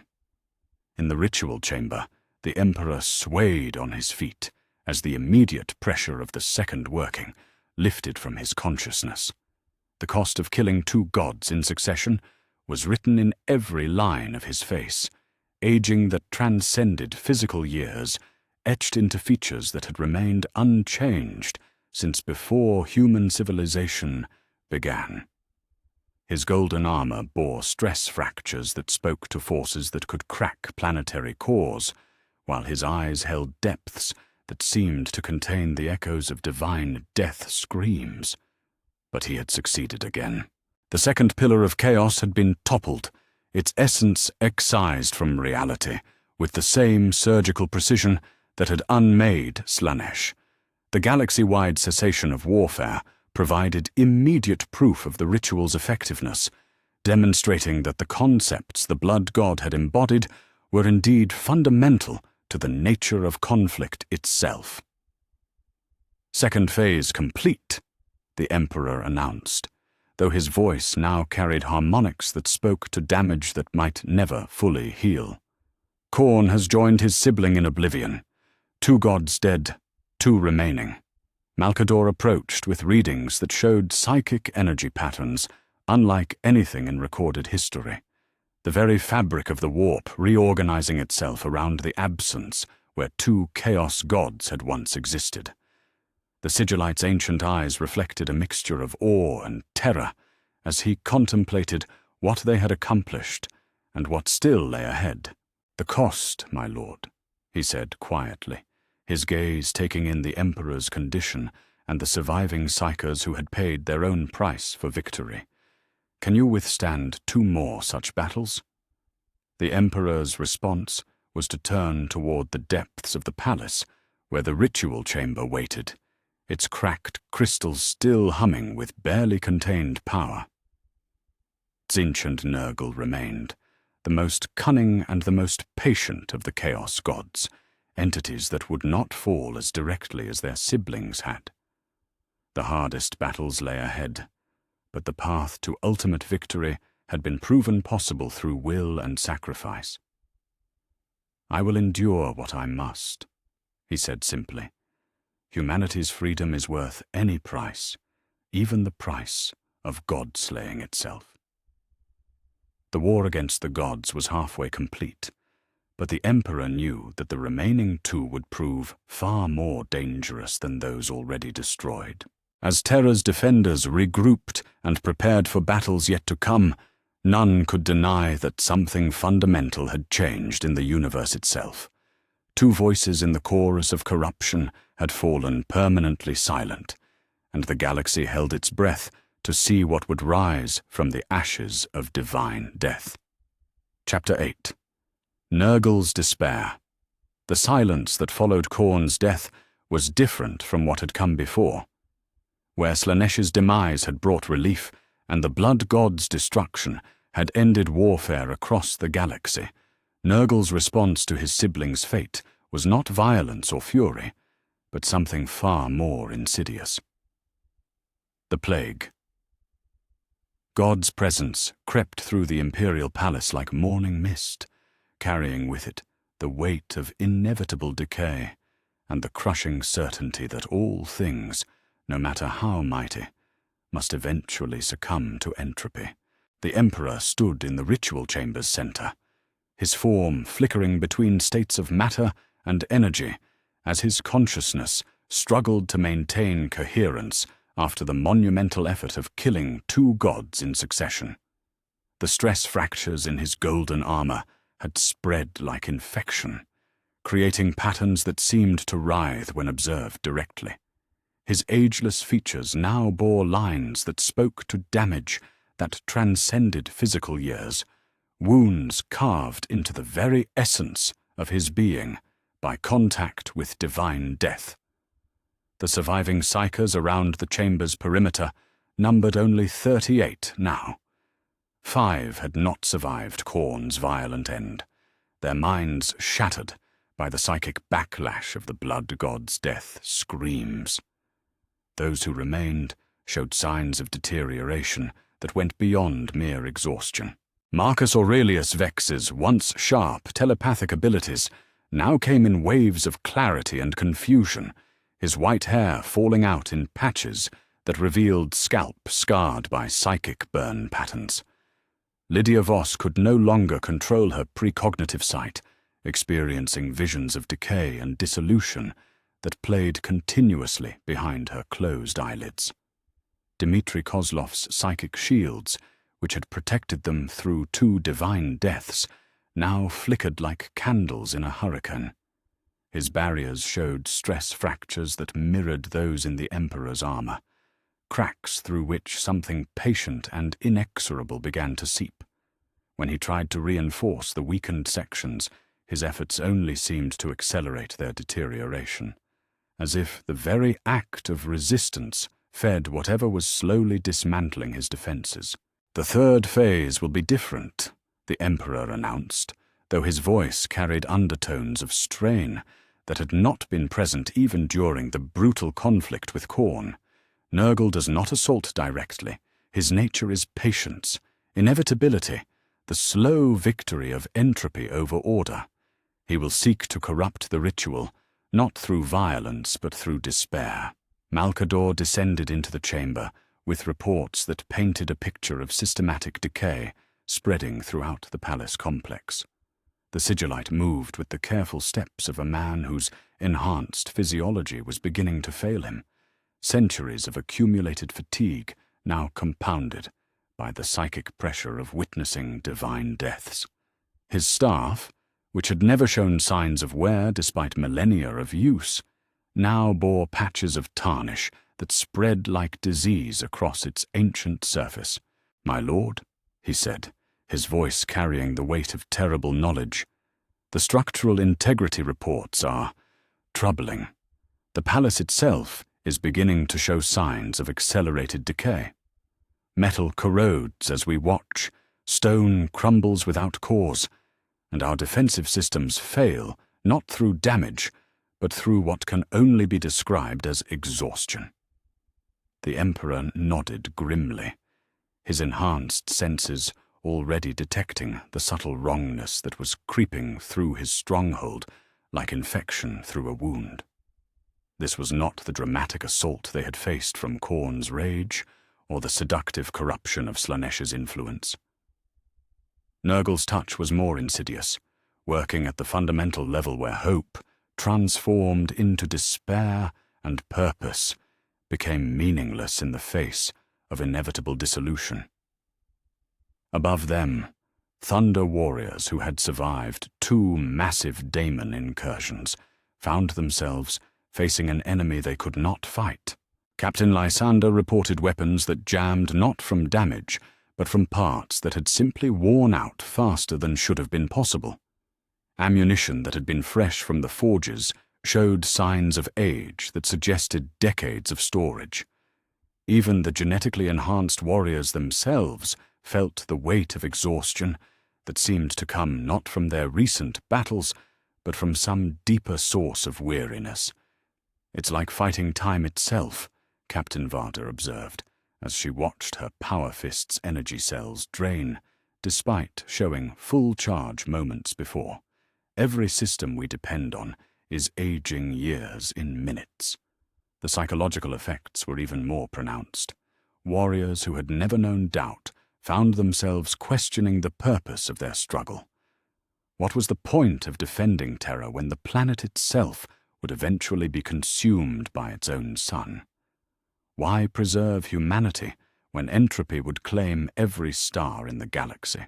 These thoughts came not as external whispers, but as seemingly rational conclusions drawn from undeniable facts about the universe's ultimate fate. In the gene laboratories where the Primarchs continued their development, life support systems began to show signs of systematic failure that had no identifiable cause.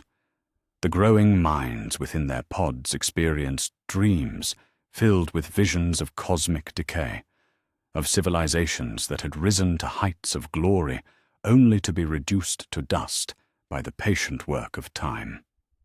Some pods registered neural activity that suggested the developing beings were experiencing something that resembled clinical depression, their nascent consciousness touched by despair that belonged to no mortal source.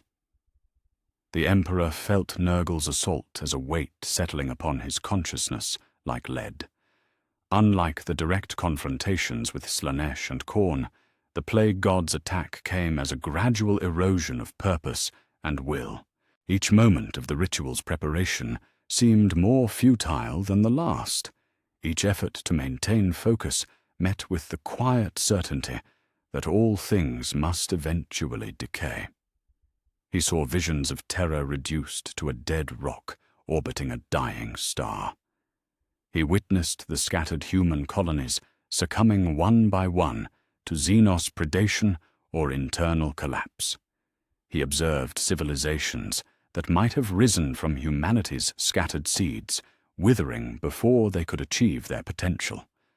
The Great Crusade, which he had planned to launch after completing his impossible task, seemed pointless when measured against the cosmic scale of entropy. But these were not mere visions. Nurgle's nature, as the embodiment of despair and decay, allowed him to show genuine possible futures, paths of probability, where the Emperor's efforts led not to salvation, but to more elaborate forms of damnation.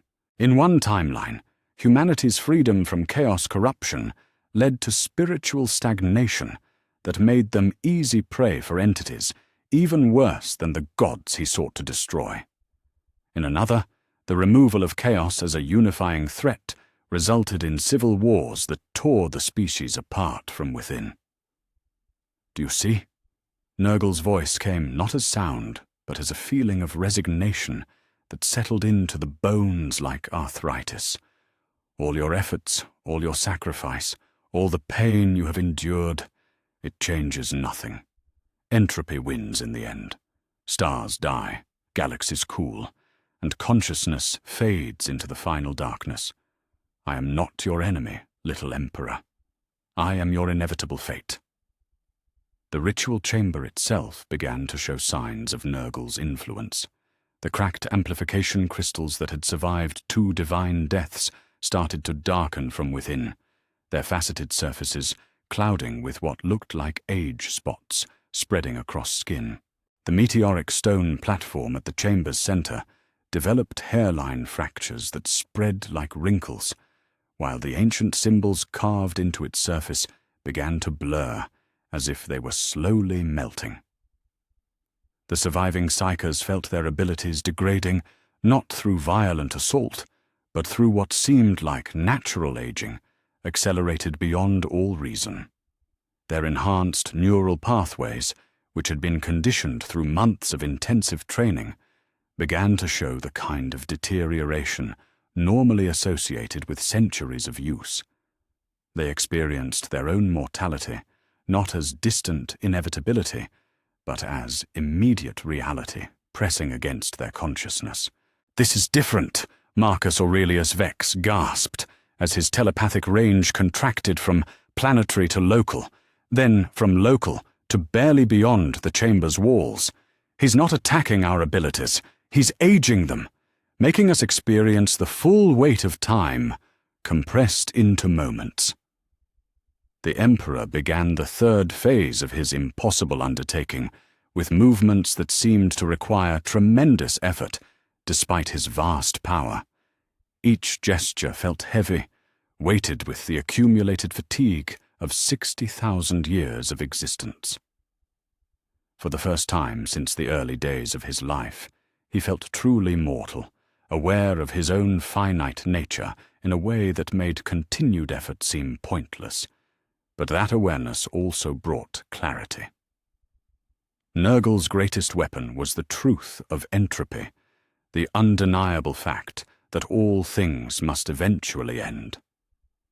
Yet the plague god made a fundamental error in assuming that inevitable endings rendered present struggles meaningless. The Emperor had lived long enough to understand that meaning came not from permanence, but from the choice to act despite impermanence. "You show me endings," the Emperor said, his voice carrying harmonics that belonged to dimensions where will could overcome physics. "But you mistake mortality for meaninglessness. The fact that all things die does not diminish the value of life. The certainty of entropy does not make the struggle against it futile." His consciousness reached out across the warp to confront Nurgle directly, and what he found there challenged even his vast experience. The plague god existed not as corruption or disease, but as the concept of entropy itself, the patient certainty that all energy would eventually dissipate, all order would collapse into chaos, and all consciousness would fade into the final darkness.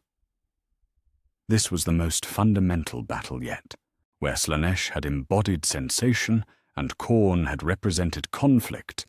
Nurgle was decay itself, the process by which all complex systems eventually broke down into simpler components. To destroy him required not surgical precision or controlled fury, but something more difficult: the will to create meaning in the face of meaninglessness, to choose hope in the presence of despair. The Emperor drew upon reserves he had not touched in millennia, memories of humanity's first steps toward consciousness, their earliest struggles against a universe that seemed hostile to life itself. He remembered the first time early humans had chosen to preserve fire rather than let it die. The first time they had planted seeds, knowing they might not live to see the harvest. The first time they had created art that would outlive its creators. Each memory became a weapon against Nurgle's despair. The plague god's assault weakened as the Emperor demonstrated that consciousness itself was an act of defiance against entropy, that the very existence of thought and will represented victory over the forces of decay. Life choosing to continue despite knowing it would end. Love persisting despite the certainty of loss. Hope maintaining itself in the face of inevitable disappointment. "I am not your enemy," the Emperor replied to Nurgle's earlier words, his consciousness pressing against divine essence that existed as the embodiment of all endings. "But neither am I your inevitability. Yes, all things die. Yes, entropy claims all energy. But the choice to act despite that knowledge is what makes consciousness valuable. You represent the end, but I represent the decision to continue despite knowing the end will come." The battle that followed existed on philosophical levels that transcended physical reality. The Emperor's will, already weakened by 2 divine deaths, but focused by absolute purpose, struck at the concepts that allowed Nurgle to exist.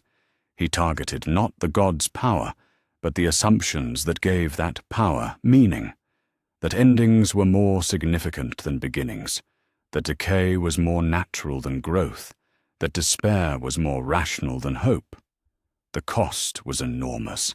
Each attack upon the plague god required the Emperor to experience the full weight of entropy himself, to feel every moment of his 60,000 years of existence as accumulated fatigue pressing against his consciousness. He aged decades in minutes as he pressed his assault against divine essence that sought to convince him that rest was preferable to struggle, that acceptance was wiser than resistance. But gradually, inexorably, Nurgle's essence began to unravel. The god who had embodied patient despair discovered that patience itself could become a weakness when faced with will that refused to yield to time's passage. His connections to the fundamental forces of decay severed one by one, as the Emperor demonstrated that choice could triumph over inevitability, that meaning could be created rather than merely discovered. "Dissolution at 80%, the Emperor reported, though his voice now carried the weight of ages beyond counting. The plague god's connection to entropy itself makes complete excision more complex, but not impossible." Around the chamber, the surviving psychers felt their abilities slowly returning as Nurgle's influence weakened. The accelerated aging that had been consuming their enhanced capabilities reversed itself, not because time moved backward, but because the Emperor's victory over despair had demonstrated that deterioration wasn't inevitable, that effort could overcome entropy when will was strong enough. Malcador watched in amazement as the palace itself began to recover from the supernatural decay that had been consuming it. Metal stopped corroding, stone ceased crumbling, and defensive systems that had failed through exhaustion rather than damage came back online. The Sigillite's ancient staff lost its patches of tarnish, returning to the unblemished state it had maintained for millennia. In the final moments before dissolution, Nurgle made his last offer. The plague god promised the Emperor rest, eternal peace, free from the burden of struggle and sacrifice. He offered to make the entropy that awaited all things gentle rather than harsh, to transform inevitable endings into peaceful transitions rather than violent conclusions. The Emperor's response was to complete the excision with precision that left no trace of the plague god's essence in the fundamental structures of reality. Nurgle died not with violence or fury, but with a sigh that seemed to contain the last breath of every conscious being that had ever accepted defeat. The god who had embodied eternal decay simply faded away, his essence dispersing like morning mist touched by sunlight. The effect was immediate and miraculous. Across the galaxy, every disease that had ever afflicted conscious beings simply ceased to exist. Plague worlds that had been quarantined for millennia found their atmospheres suddenly pure. Ancient viruses that had lurked in genetic codes for millions of years dissolved into component elements that posed no threat to life. On Terra, the Thunder Warriors felt strength return to bodies that had been aging beyond their years. Throughout the palace, systems that had been failing returned to perfect function. In the gene laboratories, the Primarch's life support readings stabilized as the developing minds within experienced something that resembled awakening from nightmares into peaceful sleep. Third phase complete, the Emperor announced, though his voice now carried harmonics that spoke to transformation rather than mere victory. Nurgle has joined his siblings in oblivion. One god remains. The ritual chamber showed signs of renewal that seemed to violate natural law. The cracked amplification crystals cleared of their clouding, their faceted surfaces reflecting light with purity that surpassed their original condition. The meteoric stone platform at the chamber's center sealed its fractures, the ancient symbols carved into its surface, becoming sharper and clearer than they had been before the rituals began.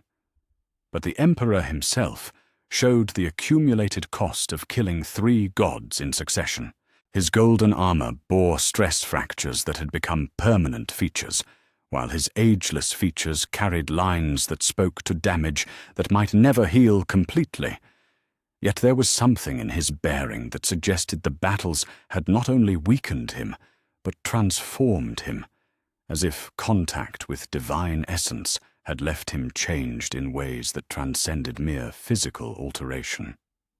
"One remains," he repeated, his gaze turning toward dimensions where the most cunning of the Chaos gods waited.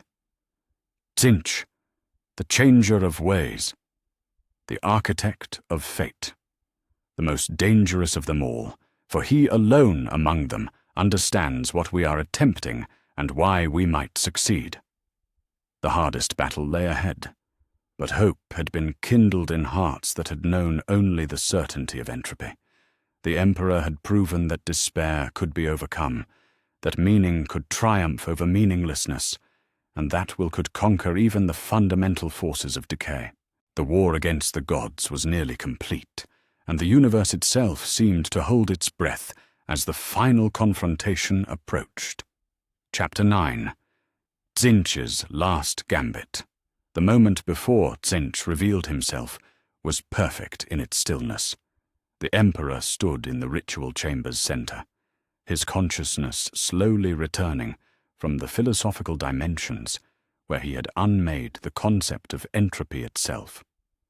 Around him, the 38 surviving psychers breathed air that felt clean for the first time in their lives, free from the subtle corruption that had tainted every breath since the first Chaos god had drawn power from mortal suffering. Then reality laughed. The sound came from everywhere and nowhere, a crystalline chuckle that existed in frequencies beyond human perception. It was not malevolent in the way Khorne's rage had been, nor seductive like Slanesh's whispers, nor despairing like Nurgle's sighs. This laughter carried the weight of infinite jest, the amusement of an entity that found humor in concepts too vast for mortal minds to grasp. "Oh, my dear Emperor," Tzeentch's voice rippled through dimensions that existed as pure mathematics, each word arriving before it was spoken and lingering long after its meaning had been understood. "Did you truly believe it would be so simple? That I, the architect of fate, the weaver of destinies, would watch my siblings fall without purpose?" The ritual chamber began to change, not the violent alteration that had accompanied Khorne's assault or the gradual decay of Nurgle's influence, but shifts that seemed perfectly natural until observed directly. The meteoric stone platform at the chamber's center had always been octagonal rather than circular, hadn't it? The amplification crystals had obviously been arranged in spirals rather than geometric patterns. The ancient symbols carved into the walls were clearly different from what they had been moments before, yet somehow exactly what they should have been. The Emperor's enhanced perception detected the alterations even as they rewrote themselves into history, but fighting them required concentration that threatened to disrupt his preparation for the final phase of the ritual. Each correction he made to preserve the chamber's original configuration cost him effort that he could not spare, while accepting the changes meant allowing Tzeentch to control the battlefield before the battle had truly begun. "You see the dilemma," Tzeentch continued, his presence manifesting not as physical form, but as possibilities folding into impossibilities, futures colliding with pasts in patterns that hurt to contemplate. Every moment you spend maintaining what was, you lose ground to what might be. Every change you accept, you cede control to me. And yet, change is the only constant in existence. Even gods must evolve or be left behind. Malcador descended into the chamber, with movements that seemed to flicker between different versions of the same action. In one possibility, he walked with confidence. In another, he stumbled with age. In a third, he moved with the enhanced grace of genetic augmentation.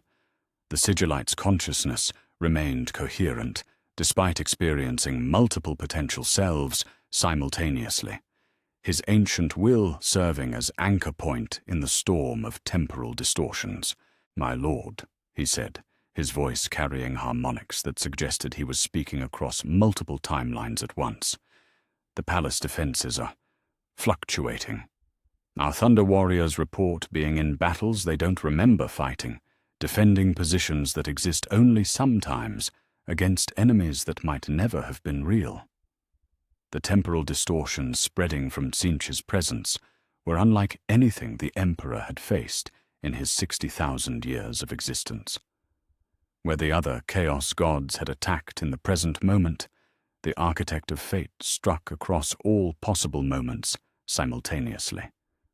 Past battles became uncertain, future victories transformed into defeats, and present reality fractured into infinite probability streams.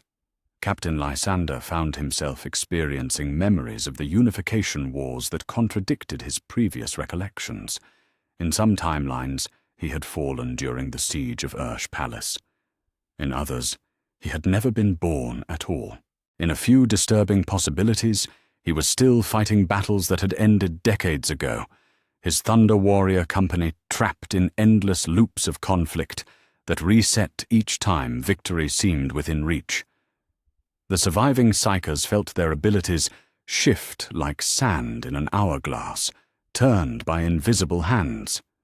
Marcus Aurelius Vex's telepathic range fluctuated between planetary and personal, his enhanced neural pathways reconfiguring themselves according to changes in timeline that made his original conditioning simultaneously more and less effective. Lydia Voss's precognitive sight, already damaged by previous battles, now showed her visions of presents that had never been and futures that could never exist. Dmitri Kozlov's psychic shields faced their greatest test as they were forced to protect minds that existed across multiple potential realities simultaneously.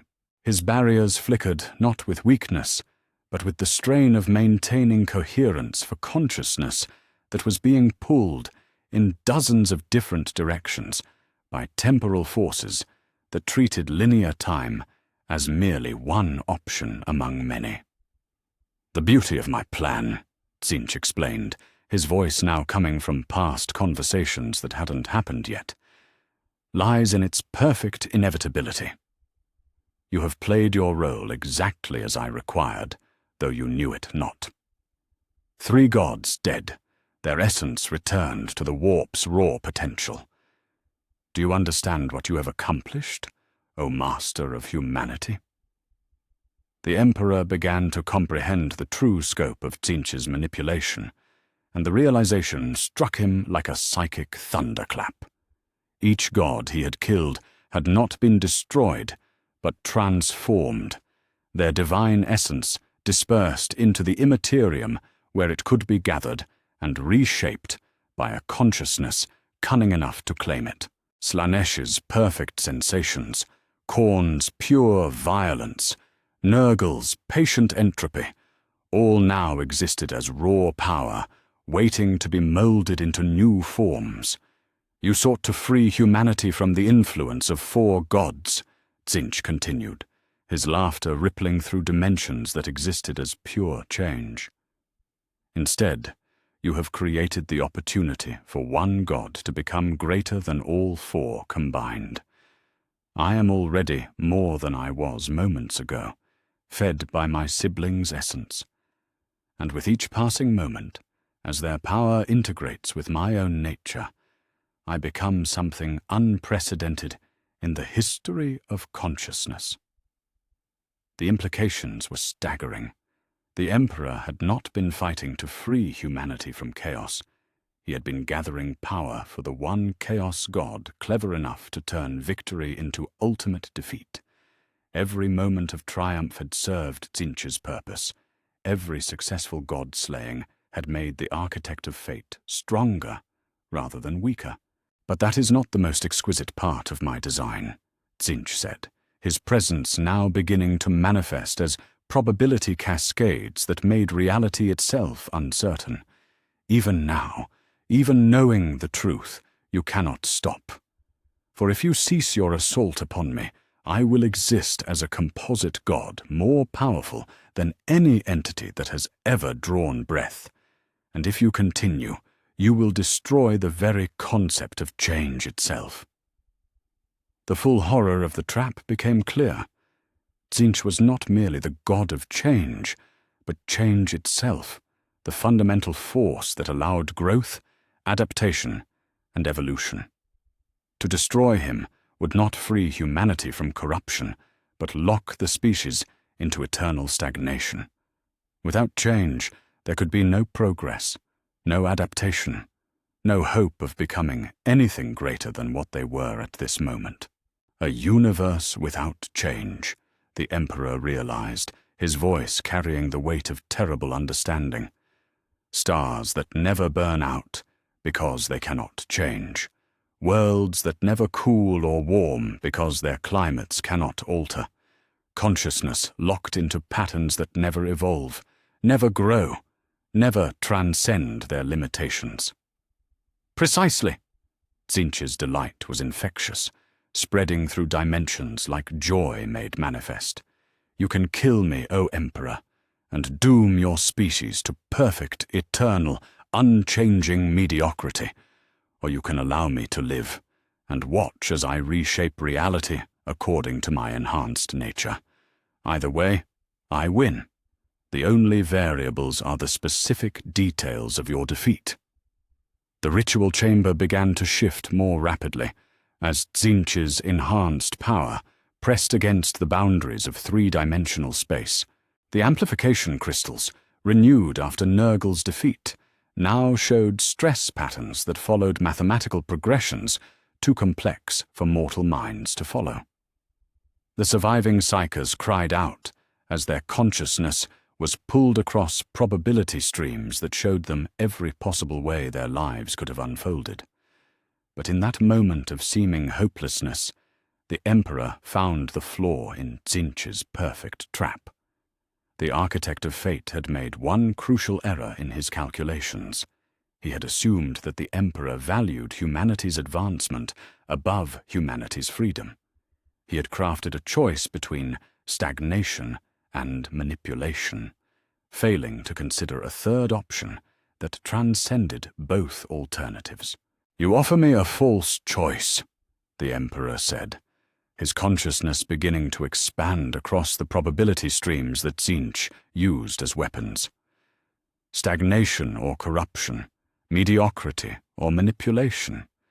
But there is a third path you have not considered, one that your nature makes you incapable of understanding. The Emperor's will reached across multiple timelines simultaneously, touching versions of himself that had made different choices, experienced different outcomes, followed different paths to this moment. In some realities, he had accepted Tzeentch's bargain and become nothing more than the Changer's puppet. In others, he had completed the god-slaying and doomed humanity to eternal sameness. But in a few precious possibilities, he had found the narrow path that led to genuine freedom. "I choose neither your manipulation nor your absence," the Emperor declared, his voice carrying harmonics that existed in dimensions of pure will. "I choose humanity's right to choose for itself, not the changes you would impose or the stagnation you would prevent, but the genuine possibility of self-determination." The battle that followed was unlike any that had come before. Where his conflicts with the other gods had been fought in realms of sensation, violence, or philosophy, his war against Tzeentch took place in the space between possibilities, where potential futures fought for the right to become real. Every attack the Emperor made created cascading changes that Tzeentch could manipulate, while every defense he mounted became another variable in equations too complex for any single consciousness to solve. Tzeentch struck across all timelines simultaneously, showing the Emperor visions of every way his current choice could lead to disaster. In one future, humanity's freedom to choose led to choices so destructive they made chaos corruption seem merciful by comparison. In another, the absence of guiding influence resulted in stagnation worse than anything Tzeentch's destruction could have caused. The god's assault was not violence, but infinite regret, showing the Emperor every path that led to suffering and demanding he accept responsibility for consequences he could not predict or prevent. "Do you see?" Tzeentch pressed, his essence now fully integrated with the power stolen from his deceased siblings. "Every choice leads to pain. Every freedom demands suffering. Every possibility contains its own negation. Why not accept guidance from one who can see all paths, who can shepherd your species toward outcomes that serve their interests?" The Emperor's response was to embrace uncertainty itself. Instead of trying to predict or control the outcomes of human choice, he chose to defend the right to make unpredictable decisions. Rather than offering humanity guidance toward specific ends, he would preserve their ability to discover their own purposes. This was not the perfect stagnation that Tzeentch's destruction would create, nor the guided manipulation the god offered as alternative, but genuine chaos in its truest form, the beautiful, terrifying freedom to succeed or fail according to their own will. "I will not choose for them," the Emperor said, his consciousness pressing against divine essence that had absorbed the accumulated power of 4 gods. "I will not guide them toward outcomes I deem beneficial, nor protect them from consequences I consider harmful. I will preserve their right to choose, even if they choose poorly, even if they choose destruction, even if they choose to reject every gift I have tried to give them."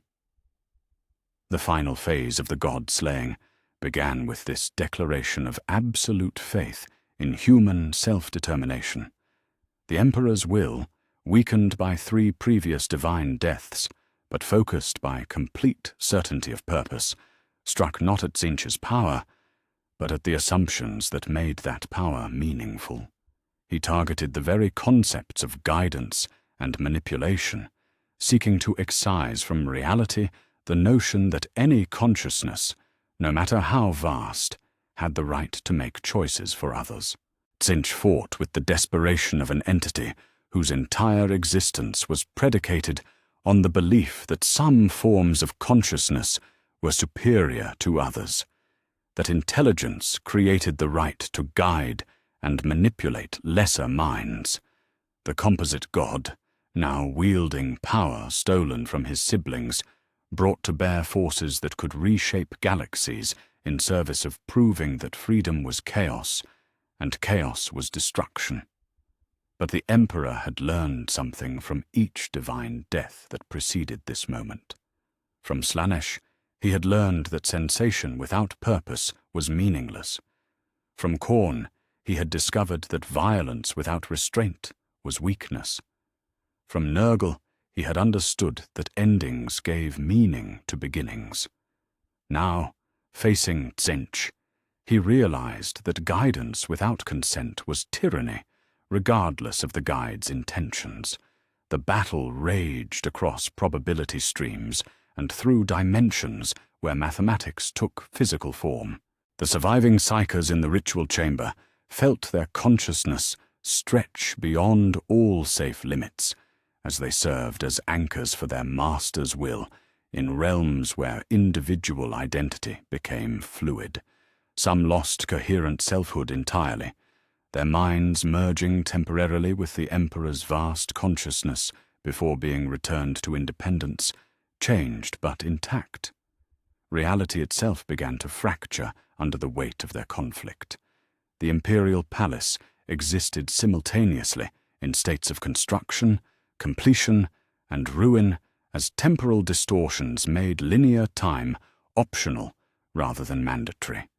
Thunder warriors found themselves fighting battles that hadn't started yet, while also celebrating victories that had occurred in different timelines. In the gene laboratories, the Primarch's development accelerated beyond all previous parameters, as their nascent consciousness responded to their creator's battle. Some pods showed signs of premature awakening, the developing minds within reaching toward the light of their father's will, even as they remained months from full gestation. Their psychic potential, still forming but already vast, began to flow toward the ritual chamber in streams of pure possibility that defied every law of physics and biology. "You cannot win," Tzeentch declared, his voice now carrying the accumulated authority of 4 gods speaking as one.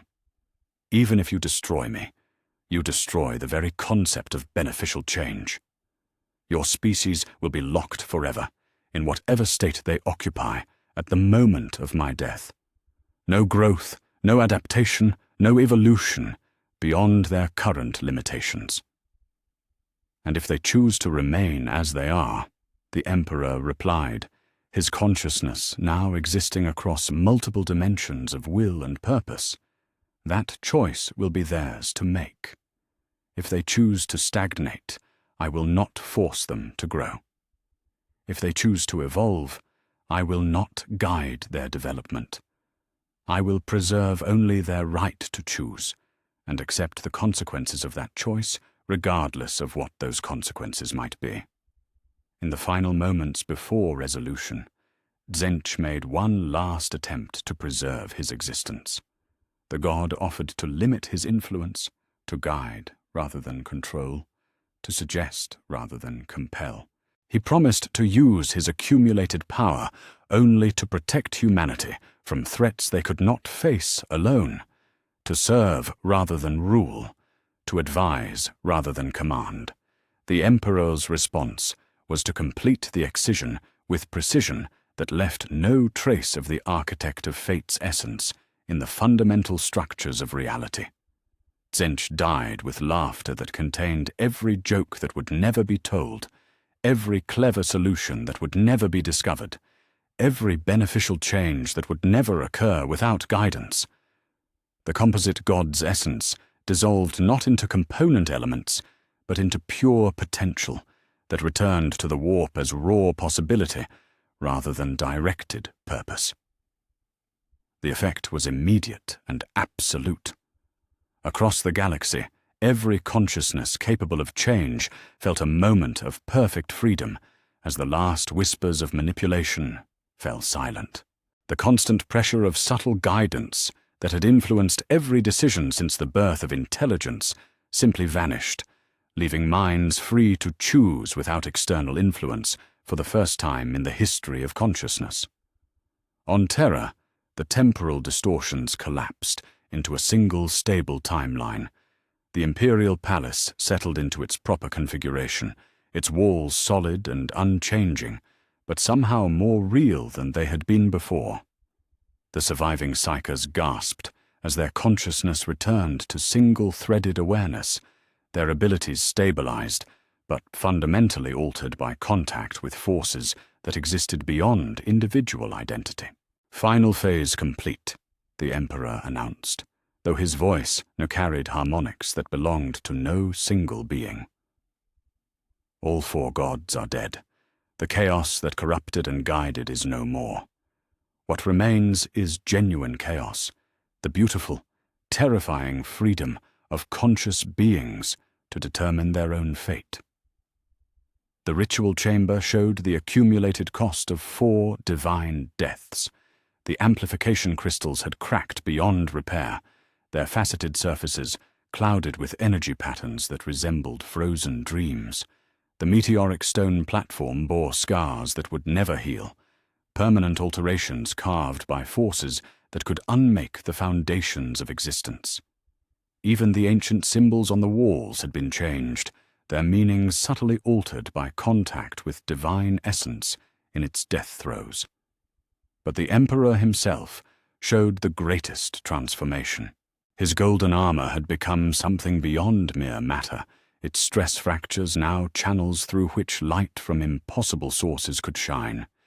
His ageless features bore marks of contact with concepts that existed beyond physical reality, while his eyes held depths that seemed to contain all possible futures, and none of them simultaneously. "It is done," he said simply. "Humanity is free to choose its own path, for better or worse. The gods who would corrupt or guide are gone. What emerges from this freedom is no longer my responsibility to determine or my power to control." The war against the gods was complete, but the universe that emerged from its conclusion was unlike anything that had existed before. 4 fundamental forces of consciousness had been excised from reality, leaving behind a cosmos where choice was truly free and consequence was truly unknown. As the surviving defenders of Terra began to comprehend the magnitude of what had been accomplished, none could predict what would emerge from humanity's newfound freedom. The only certainty was uncertainty itself, and for the first time in the history of consciousness, that uncertainty was beautiful rather than terrifying. The gods were dead. The future was unwritten. And in the depths of the Imperial Palace, an immortal being who had wagered everything on the belief that freedom was worth any price, prepared to discover whether his faith in human choice had been justified or catastrophically misplaced. Chapter 10. The Silence After Gods. The silence was absolute. For the first time since conscious thought had emerged from the primordial soup of Terra's ancient oceans, the galaxy existed without the whispers of entities that fed on mortal emotion. The constant susurrus that had haunted every thinking mind since the birth of intelligence, so subtle that most beings had never consciously noticed its presence, simply ceased to exist. The absence was so profound that it seemed to have physical weight, pressing against consciousness with the enormity of what was no longer there. In the depths of the Imperial Palace, the Emperor collapsed. His fall was not violent or dramatic, but rather the inevitable surrender of a being who had spent every scrap of his accumulated power in service to an impossible dream. The golden armor that had protected him through 60,000 years of existence cracked like eggshell, its fractured pieces revealing flesh that bore the scars of contact with divine essence. His ageless features, marked by lines that spoke to damage beyond mere physical harm, carried the weight of 4 divine deaths, like wounds that would never fully heal. Malcador reached him first, the sigillite's ancient bones protesting every movement as he knelt beside his fallen master. The Emperor's breathing was shallow but steady, his consciousness flickering between dimensions as his mind struggled to process existence in a universe fundamentally altered by his actions. When he opened his eyes, They held depths that seemed to contain all possible futures, and none of them simultaneously. "Is it done?" Malcador whispered, his voice barely audible in the vast chamber that had once hummed with barely contained psychic energy. "It is done," the Emperor replied, his words carrying harmonics that belonged to no single being. "The gods are dead, all of them. The corruption that has haunted consciousness since its birth is no more." Around them, the ritual chamber bore the scars of 4 impossible battles. The amplification crystals had been reduced to powder that sparkled with impossible colors, their molecular structure fundamentally altered by contact with forces that existed beyond physics. The meteoric stone platform at the chamber's center had cracked in patterns that resembled crystalline formations, as if the stone itself had been transformed into something that existed partially outside 3-dimensional space. Of the 57 psychers who had begun this undertaking, 34 remained conscious. The others lay in states that transcended ordinary unconsciousness, their minds displaced across dimensions that no longer contained the familiar landmarks of chaos influence. Some would recover, their consciousness returning to single-threaded awareness over the course of days or weeks. Others had been fundamentally changed, their perception permanently altered by contact with the spaces between possibilities. Marcus Aurelius Vex knelt beside one of the fallen psychers, his telepathic abilities now capable of perceiving thoughts that existed in multiple dimensions simultaneously. What he found in his comrade's mind defied description, not madness or corruption, but a kind of expanded awareness that made normal human consciousness seem limited by comparison. The man's neural pathways had been rewired by exposure to the battle between will and divine essence, creating connections that allowed perception of realities that had no names. "They're not broken," Vex reported, his voice carrying wonder tinged with concern. "They're more. Their consciousness exists across states that I can barely comprehend. They can perceive aspects of reality that were hidden while the gods lived." Lydia Voss's precognitive sight had been transformed rather than destroyed by the ordeal. Where once she had seen probable futures branching like rivers' delta, now she perceived possibility itself. Not what might happen, but the pure potential from which all happenings emerged. Her visions no longer showed specific outcomes, but rather the mathematical structures that governed chance and choice, the underlying architecture of causality itself.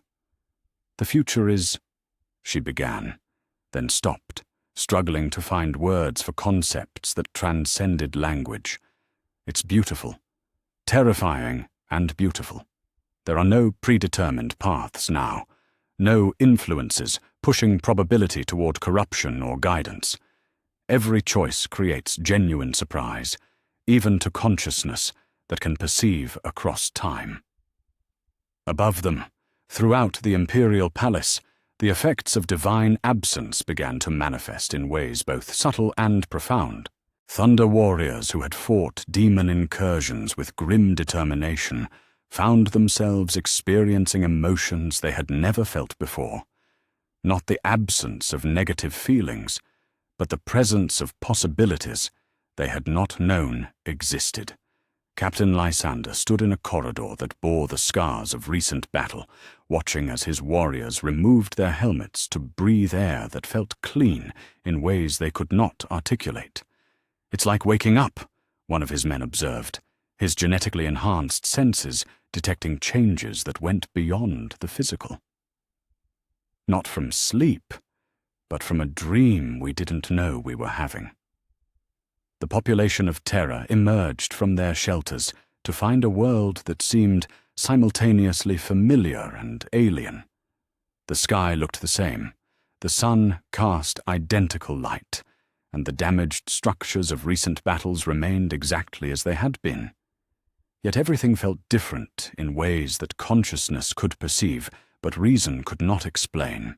the constant pressure of subtle corruption that had influenced every thought, every emotion, every dream since the first psyker had opened their mind to the warp, had simply vanished. In the hive cities, citizens who had lived their entire lives under the psychological weight of entities that fed on suffering found themselves experiencing genuine happiness for the first time. Not the false joy that came from temporary relief or the hollow pleasure of base satisfaction, but pure contentment that arose from consciousness freed from external manipulation. The effect was so unprecedented that many initially believed they were experiencing some form of mental illness. The astropaths, stationed throughout Terra's communication networks, faced the greatest challenge.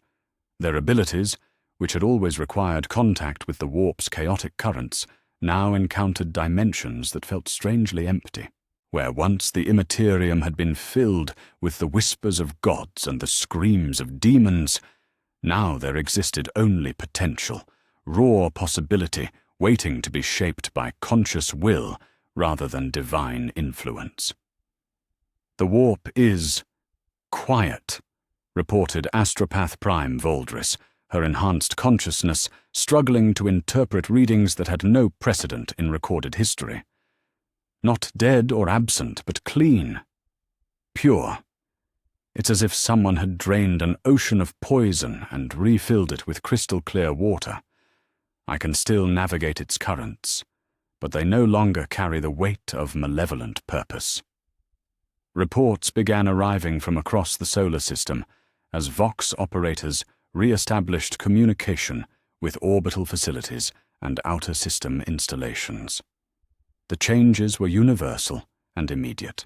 On Mars, the tech priests of the Mechanicum reported that their communion with machine spirits had become clearer, less troubled by the whispers of corruption that had always lurked at the edges of mechanical consciousness. The Forge world's production rates increased dramatically as artificial intelligences operated without the subtle interference that had plagued them since their creation. In the asteroid mining facilities of the Belt, workers reported that their dreams were no longer filled with visions of violence, despair, or excess. For the first time in recorded history, human beings slept peacefully, their unconscious minds free to process experience without external influence. The psychological effects were so pronounced that productivity initially decreased as people struggled to adapt to consciousness that was truly their own. But the most profound changes were reported from the deep space monitoring stations at the system's edge. Long-range augers that had always detected the background noise of warp storms and demon activity now registered something unprecedented: genuine silence. The chaotic emanations that had been the constant background radiation of galactic civilization since its beginning had simply ceased to exist. "It's not just terror," the Emperor said, as he slowly rose to his feet with Malkador's assistance. "The effect is universal. Every world, every system, every thinking being in the galaxy is experiencing existence without corruption for the first time. The question now becomes, what will they choose to do with that freedom?" The implications were staggering. Across the galaxy, human colonies that had been isolated since the age of strife were experiencing the same transformation. Without the whispers of chaos to corrupt their development, they would be free to evolve according to their own nature, rather than external influence. Some would thrive, achieving heights of cultural and technological development previously impossible. Others might stagnate without the dark motivation that had driven progress through conflict and corruption. The Xenos species would face their own reckonings. Orkwag! Energies, which had driven greenskin expansion for millions of years, had been fundamentally altered by the removal of the Chaos God's influence. Eldar who had spent millennia fleeing the birth of Slanesh now found themselves in a universe where their greatest nightmare had been not just defeated, but unmade. The ancient Necrons, sleeping in their tomb worlds, would eventually awaken to find reality itself transformed. The Great Crusade must still begin, the Emperor observed, his consciousness slowly returning to single-threaded awareness as he contemplated the magnitude of what they had accomplished. But not as I originally envisioned. We will not be bringing worlds into compliance with an empire designed to resist chaos corruption. Instead, we will be offering alliance to civilizations that are truly free to choose their own paths. Malcador nodded slowly, his ancient mind already beginning to process the logistical implications of their success. Some will welcome reunion with Terra. Others may prefer to remain independent, now that they no longer face the threat of corruption that isolation once represented. And that choice will be theirs to make, the Emperor said firmly. We have paid too high a price for freedom to compromise it with conquest. The Great Crusade will be an offer of partnership, not a demand for submission. In the gene laboratories where the Primarchs continued their development, life support systems registered readings that suggested fundamental changes in the growing minds within their pods. Without the influence of chaos to corrupt their development, the 20 nascent beings were evolving along purely human lines, rather than the hybrid nature their creator had originally intended. Some pods showed accelerated development that suggested early awakening, while others displayed neural patterns that implied capabilities beyond even their father's expectations. They will be different, the Emperor mused, as he reviewed the laboratory reports. Perhaps better than I dared hope. Without the need to resist corruption, they can develop according to their truest nature, rather than the compromised design I thought necessary. The surviving psychers began the slow process of adapting to abilities that had been fundamentally transformed by their ordeal.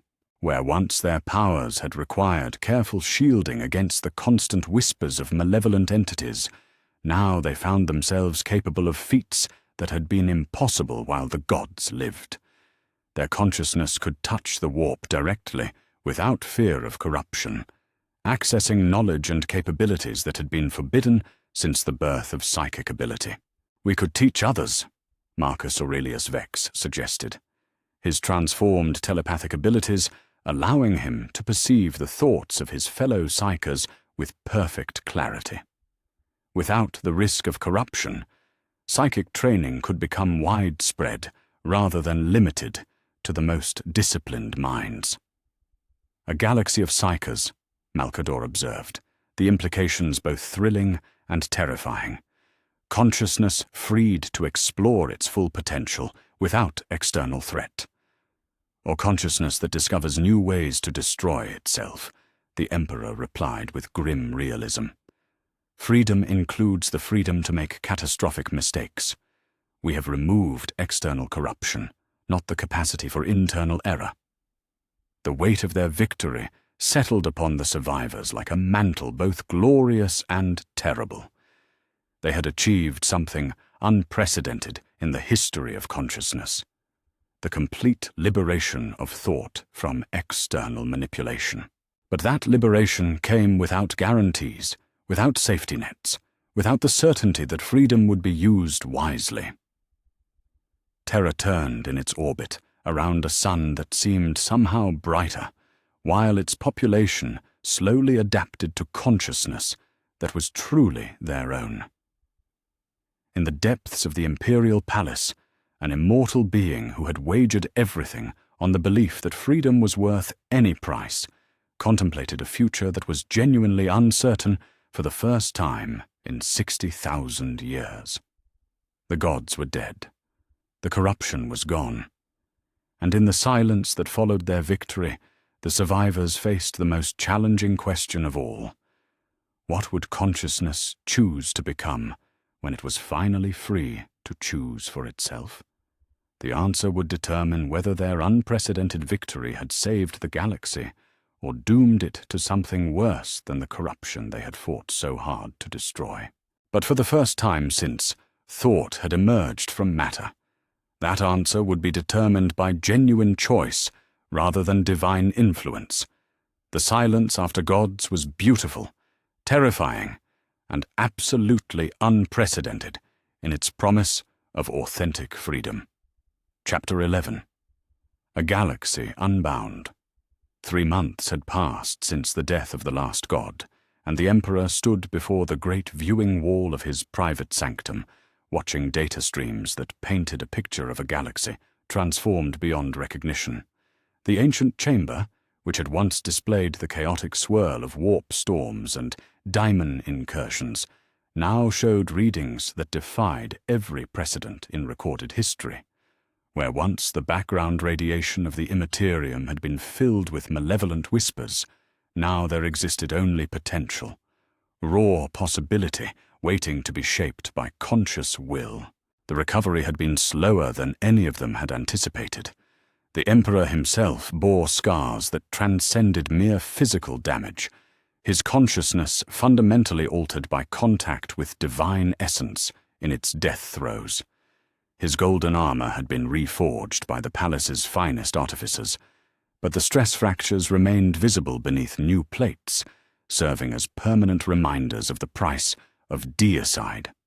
His ageless features carried lines that spoke to experiences that no mortal mind could fully comprehend, while his eyes held depths that seemed to contain all possible futures, and none of them simultaneously. "The reports are unprecedented, my lord," Malcador said, as he entered the chamber, his arms laden with data slates that represented communications from across the solar system and beyond. The sigillite moved with careful steps that spoke to accumulated fatigue, but his ancient mind remained as sharp as ever. "Our astropaths have made contact with 17 different human colonies in the past month alone. Systems that have been silent since the beginning of the Age of Strife are suddenly capable of interstellar communication." The Emperor nodded, his enhanced senses already processing information that existed in dimensions beyond the physical data streams. With the removal of chaos corruption from the warp, astropathic communication had become not only safer, but vastly more efficient. Messages that had once taken months to transmit across the galaxy could now be sent in days or weeks, while the risk of corruption or loss had been reduced to nearly zero. "The first reports came from the segmentum solar," Malcador continued, his voice carrying wonder tinged with concern. "The forge world of Lutetia, which fell silent during the Iron War, has not only survived but flourished. Their tech priests report technological advances that were impossible while machine spirits remained vulnerable to chaos corruption.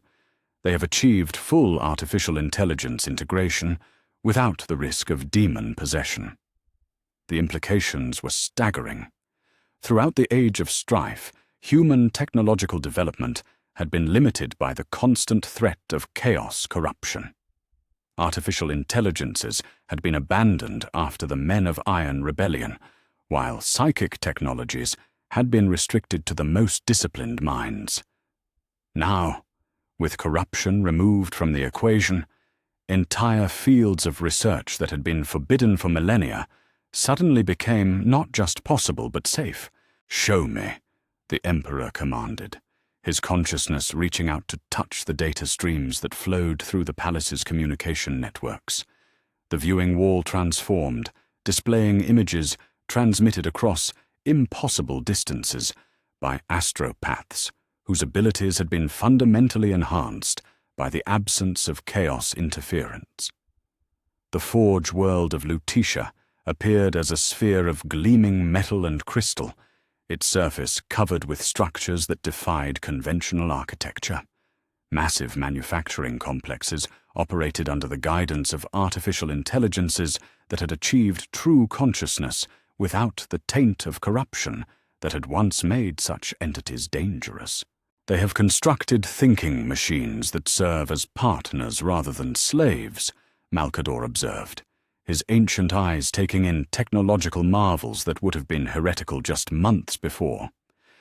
Machine spirits that can grow and learn and create without the risk of demon possession or rebellious programming. But the technological renaissance extended far beyond a single forge world. The mining colonies of the Ghoul stars reported the development of mining equipment that could operate in the deep warp currents without protective Geller fields, accessing resources that had been unreachable, while daemon presence made such expeditions suicidal. Agricultural worlds in the eastern fringe had achieved crop yields that exceeded their theoretical maximums, their plant spirits no longer struggling against the subtle corruption that had limited growth for millennia. The paradise worlds of the Segmentum Pacificus have become genuine paradises, Malcador continued, scrolling through reports that seemed too optimistic to be real.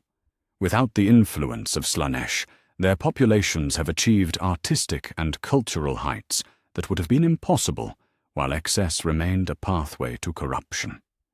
Music that can heal psychological trauma, poetry that inspires genuine transcendence, visual arts that expand consciousness without risk of madness. Yet not all the reports were positive. The removal of chaos corruption had created opportunities for other threats to emerge, entities and forces that had previously been kept in check by the very corruption the Emperor had worked so hard to eliminate. The data streams showed disturbing patterns alongside the tales of technological and cultural renaissance. The Xenos species are adapting, the Emperor observed, his enhanced perception detecting patterns in the galactic data that painted a picture of systematic response to the changed cosmic balance. Without the constant pressure of chaos corruption to limit their development, they are experiencing their own renaissance, and not all of them view humanity's liberation as cause for celebration. The viewing wall shifted to display long-range auger readings from the galaxy's rim, where ancient Xenos empires that had remained dormant during humanity's struggle against corruption were beginning to stir. The Rangdan, whose xenocide fleets had once threatened Terra itself, showed signs of renewed activity in the galactic north. The Yufath, masters of impossible technologies, had emerged from hiding places in the void between stars. Most disturbing of all, the readings suggested that entities even older than the Chaos Gods were taking notice of the fundamental changes in reality's structure. The Necrons are awakening, Malcador said quietly, his voice carrying the weight of terrible knowledge. Our deep space monitoring stations report massive energy signatures from tomb worlds that have been silent for 60 million years. Without the warp storms that kept them sleeping, they are beginning to emerge from their long slumber. The Emperor's expression darkened as he processed the implications. The ancient Necron Empire had once ruled the galaxy with technology that made humanity's greatest achievements seem primitive by comparison. They had entered their great sleep to wait out the emergence of younger species, secure in the knowledge that time would eventually deliver the galaxy into their hands. Now, awakening to find reality itself fundamentally altered, they would seek to reassert their ancient dominion. How many tomb worlds show signs of activation? The Emperor asked, though he suspected he already knew the answer from the patterns he could perceive in the data streams. Hundreds, my lord. Possibly thousands. The removal of chaos corruption has eliminated the psychic interference that kept their stasis systems stable. They are awakening not by choice, but by necessity. Malcador's ancient features showed the strain of processing information that redefined the scope of the challenges ahead. And they are not the only ones. The Eldar craft worlds report contact with entities they call the Old Ones, beings they thought extinct for millions of years. The Old Ones, the ancient enemies of the Necrons, masters of biological engineering and psychic manipulation, who had shaped younger species as weapons in their war against the star gods. If they had somehow survived the war in heaven, hidden in dimensions that only became accessible with the removal of chaos corruption, their return would herald conflicts that would make the recent god-slaying seem like preparation rather than conclusion. "The galaxy is awakening," the Emperor mused, his consciousness touching probability streams that showed potential futures branching like fractals into infinity. Not just from corruption, but from the long dream that corruption imposed upon it. Ancient powers are stirring, sleeping giants are opening their eyes, and the younger species, including humanity, must adapt or be swept aside. But the reports from human colonies showed that adaptation was already beginning. Without the constant drain of resisting chaos corruption, human psychic potential was developing at unprecedented rates. Entire populations were manifesting abilities that had once been limited to the most disciplined individuals, while established psychers found their capabilities expanding beyond anything previously thought possible. "The Prospero Spiral colonies have achieved something remarkable," Malcador said, displaying data that showed psychic development on a civilizational scale. "Their entire population has become psychically active to some degree. Not the wild, dangerous awakening we might have expected, but controlled, systematic development. They have created a society where psychic ability is as common as literacy once was. The viewing wall showed images of cities that seemed to float in mid-air, their architecture defying gravity through the collective will of populations who had learned to reshape reality through thought alone. Gardens that grew in patterns that followed mathematical principles too complex for non-psychic minds to comprehend. Art installations that existed in multiple dimensions simultaneously, their beauty accessible only to consciousness that could perceive beyond the boundaries of three-dimensional space. They have requested formal alliance with Terra," Malcador continued, "not as subjects seeking protection, but as equals offering partnership. They wish to share their discoveries and learn from our experiences in exchange for mutual defense against the Xenos threats that are beginning to emerge." The Emperor considered this carefully. His original plan for the Great Crusade had been predicated on the need to protect scattered human colonies from chaos corruption while integrating them into a unified empire capable of resisting the ruinous powers. Now, with corruption removed from the equation, the colonies were developing along lines he had never anticipated, achieving capabilities that made many of them potential partners rather than subjects requiring guidance. "What of the others?"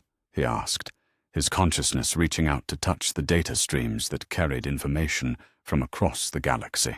"The Mordian Iron Guard systems have become a military confederation that spans 17 worlds," Malcador replied, scrolling through reports of human development that defied every precedent. Without the threat of corruption, through battlefield trauma and veteran psychology, they have achieved military efficiency that approaches that of our Thunder Warriors. Their request is for technological exchange and joint training programs. "The Tanith worlds have developed stealth capabilities that allow entire populations to phase partially out of normal reality," he continued. "They can hide from Xenos raiders by temporarily existing in pocket dimensions that they create through collective psychic effort. They offer scouting and reconnaissance services in exchange for industrial support." Each report painted a picture of human development that had been impossible while chaos corruption remained a limiting factor.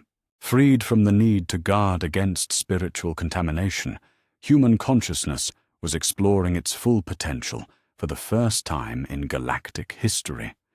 The results were spectacular, diverse, and occasionally disturbing in their implications. "The Cadia Gate systems have weaponized their psychic potential," Malcador said, his voice carrying concern alongside wonder. "They have learned to create reality tears that can be used as weapons against Xenos fleets. Entire enemy armadas simply cease to exist when subjected to their attacks. But the power required is enormous, and the long-term effects on reality itself are unknown. The Emperor nodded grimly. Freedom from corruption did not eliminate the potential for abuse of power, merely changed the nature of the risks involved. Human colonies that could reshape reality through will alone posed challenges that were different from, but not necessarily less dangerous than, those that had existed during the Age of Chaos. "The Great Crusade must still begin," he said finally, his voice carrying the weight of absolute certainty. "But not as I originally envisioned. We will not be conquering scattered colonies to protect them from corruption they cannot resist. Instead, we will be offering alliance to civilizations that have achieved capabilities we could never have imagined." The preparations had already begun in the months since the god's death. The gene laboratories, where the Primarchs continued their development, had been redesigned to account for their changed nature, while new technologies were being developed that could take advantage of the warp's cleansed state. The Thunder Warriors, already undergoing the genetic modifications that would eventually transform some of them into the first Astartes, were being trained for missions of diplomacy and exploration rather than conquest and compliance. "Some will welcome alliance," Malcador observed. "Others will prefer independence, now that they no longer require protection from corruption. A few may see Terra's offer of partnership as a threat to the unique paths they have chosen to follow. And that choice will be theirs to make," the Emperor replied firmly. "We have paid too high a price for freedom to compromise it through coercion. The Great Crusade will succeed through the strength of its offer, not the force of its armies." But even as he spoke of peaceful alliance, the Emperor's enhanced senses detected patterns in the galactic data that suggested conflict was inevitable. The awakening Xenos powers would not be content to coexist with a human species that had achieved unprecedented capabilities through the removal of chaos corruption. The ancient Necrons viewed all organic life as an infestation to be cleansed from their galaxy. The returning Old Ones would seek to reclaim dominion they had held before the younger species achieved consciousness. "The new Great Crusade will require different weapons than the old," he mused, his consciousness already beginning to formulate plans that took into account the transformed nature of galactic civilization. Not just armies to impose compliance, but diplomats to negotiate alliance. Not just technologies to resist corruption, but innovations to explore the possibilities that freedom has created. The viewing wall displayed a real-time map of the galaxy, its spiral arms now free from the warp storms and demon incursions that had characterized the Age of Strife. Human colonies glowed like stars across the stellar cartography, their lights representing not isolated outposts, struggling for survival, but thriving civilizations that had achieved capabilities their ancestors could never have imagined. Yet the map also showed the stirring of ancient powers, the awakening of entities that had slept while younger species struggled against corruption they could barely comprehend. The galaxy was unbound from the chains of chaos, but it was also unbound from the familiar limitations that had defined existence for millions of years. "Begin preparations for the first expeditionary fleets," the Emperor commanded, his voice carrying harmonics that belonged to dimensions beyond physical space. "But design them for exploration and alliance, rather than conquest and compliance. We will meet our distant cousins as partners seeking mutual benefit, not as conquerors demanding submission." The war against the gods was over, but the challenges of victory were only beginning. In the depths of the Imperial Palace, plans were laid for a great crusade, unlike anything previously conceived. A campaign not to impose order through force, but to build alliance through freedom, to explore possibilities that had been forbidden while corruption remained a constant threat. The galaxy was unbound, and humanity would either rise to meet the challenges of that freedom or be swept aside by powers that had waited eons for the chance to reclaim their ancient dominion. But for the first time in the history of consciousness, that outcome would be determined by genuine choice rather than divine manipulation. The stars called out to Terra with voices that were finally free, and the Emperor prepared to answer with an offer of partnership that would reshape the very meaning of galactic civilization. Chapter 12. The Great Crusade Reborn. The day the Great Crusade was reborn dawned with skies that seemed somehow brighter than any Terra had known in millennia. Not the false brightness of reflected fire or the harsh glare of atomic aftermath, but the clean light of a sun that shone upon a world finally free from the subtle corruption that had tainted every sunrise since the first Psyker had opened their mind to the warp's influence. In the vastness of the Imperial Palace's primary assembly hall, 10,000 souls gathered to witness the beginning of something unprecedented in galactic history. The Emperor stood before them, transformed. 6 months had passed since the death of the last god, and the physical wounds of deicide had healed into something that transcended mere recovery.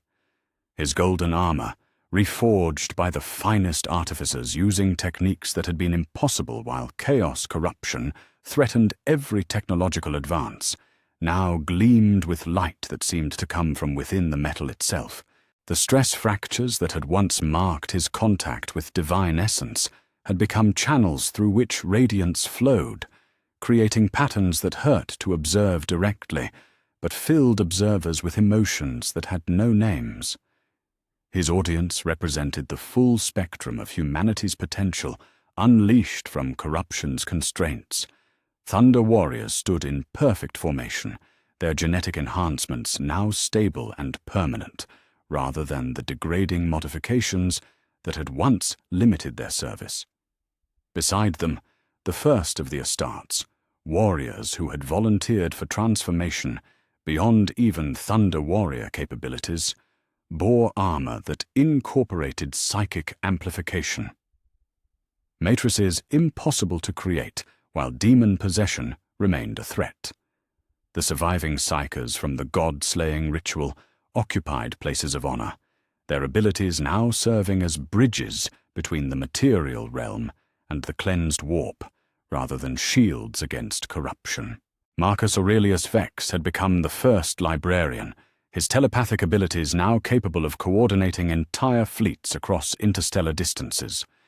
Lydia Voss served as chief navigator, her transformed precognitive sight able to perceive safe paths through warp currents that no longer carried the whispers of malevolent entities. Dmitri Kozlov had accepted the role of sanctioned Psyker Prime, training others to explore psychic potential, without the constant fear of corruption that had once made such exploration suicidal. But perhaps the most remarkable attendees were the 20 figures who stood closest to the Emperor's podium. The Primarchs had awakened ahead of schedule, their development accelerated by the fundamental changes in reality's structure. Without chaos corruption to fight against during their gestation, they had grown along purely human lines, while retaining capabilities that surpassed even their creator's original vision. Each bore the genetic legacy of the Emperor's own design, but manifested it in ways that reflected humanity's potential when freed from external manipulation. Robert Gilliman stood with bearing that spoke to natural leadership, unmarked by the grim pragmatism that might have developed under different circumstances. Sanguinius's features carried angelic beauty that existed without the shadow of the flaw that had once been inevitable. Rogel Dawn's expression held determination that was absolute but not inflexible, while Lionel Jonssen's gaze showed strategic brilliance unclouded by the paranoia that corruption might have fostered. "My sons," the Emperor began, his voice carrying harmonics that existed in dimensions beyond sound, reaching every consciousness in the vast chamber, regardless of physical position or hearing acuity. My daughters and sons of humanity, today we stand at the threshold, not of conquest, but of reunion, not of empire built through force, but of alliance forged through choice. The assembled thousands listened with attention that transcended mere focus. In the months since the god's death, humanity's potential for concentration and understanding had expanded beyond previous limits. Without the constant drain of resisting corruption, consciousness could achieve states of clarity that had been theoretical rather than practical for millions of years. For too long, our species has been scattered across the galaxy, like seeds cast upon barren ground, each colony struggling alone against threats that sought to corrupt or destroy them. The great crusade that begins today is not an army of conquest seeking to impose unity through submission.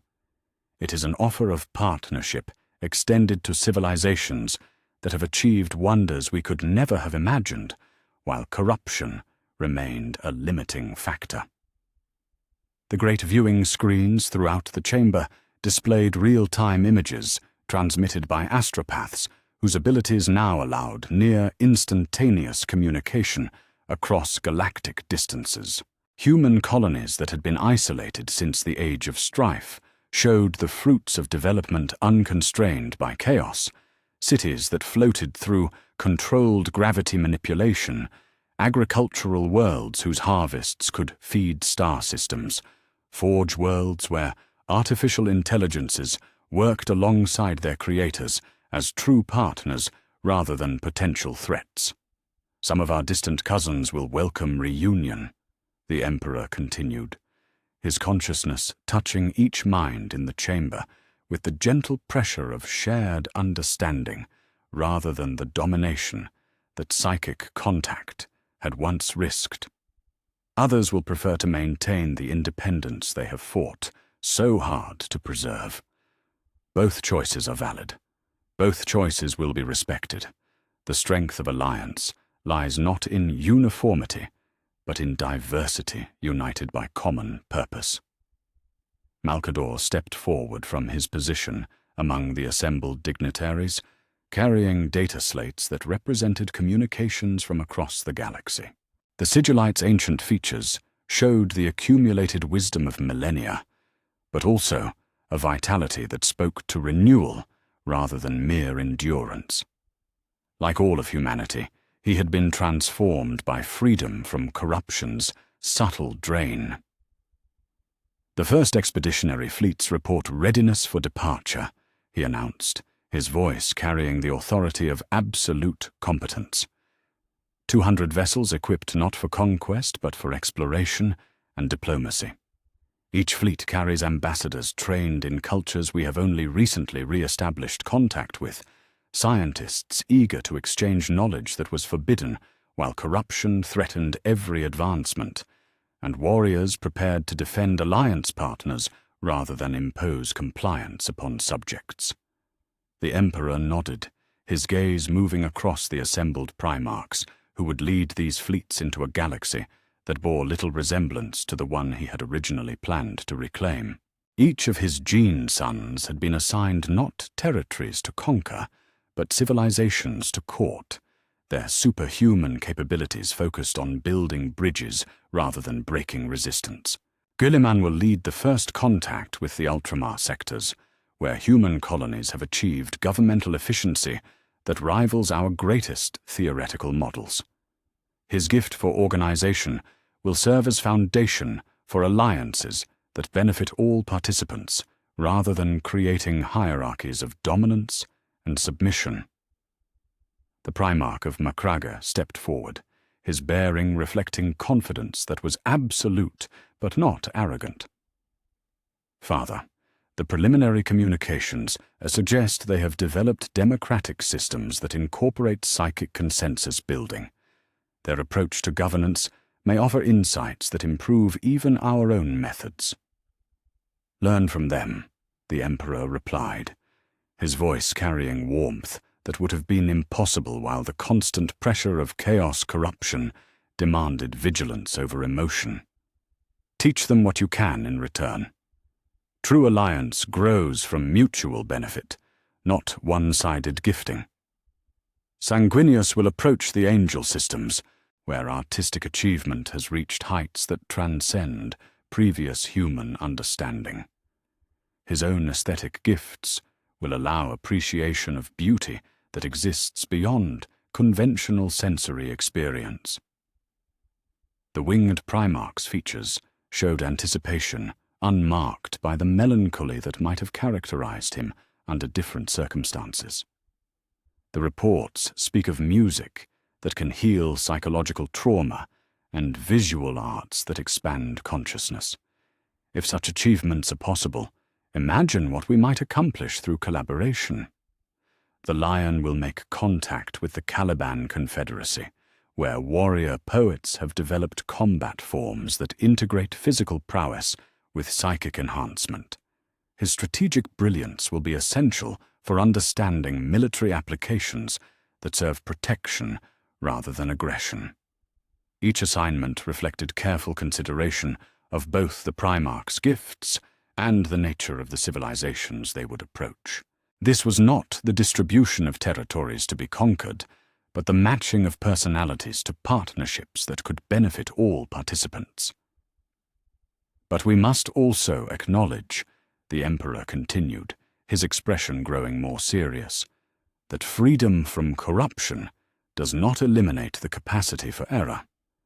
Consciousness freed from external manipulation retains the ability to choose poorly, to pursue paths that lead to suffering despite the best of intentions. The great viewing screens shifted to display reports from colonies that had not thrived since Chaos Corruption's removal. Some had stagnated without the dark motivation that had driven progress through crisis and conflict. Others had fallen into civil conflicts as long-suppressed grievances emerged without external threats to maintain unity. A few had made technological or psychic advances that threatened their own existence through applications that no longer carried the risk of demon possession, but remained dangerous through simple misuse. The mordant systems developed weapons that can crack planetary cores, Malcador reported, his ancient voice carrying concern alongside factual precision. They claim the technology is for mining applications, but the potential for abuse is obvious. They have requested membership in our alliance, while making subtle threats about the consequences of refusal. The Ghoul Star's colonies achieved limited-time manipulation, he continued, scrolling through reports that defied every previous understanding of physics. They can accelerate or slow local temporal flow to enhance productivity or extend lifespans. But early experiments suggest the technique may create paradoxes that could destabilize causality itself. The Emperor absorbed this information without surprise. Freedom included the freedom to make catastrophic mistakes, and consciousness unleashed from corruption would inevitably explore applications that previous limitations had made impossible.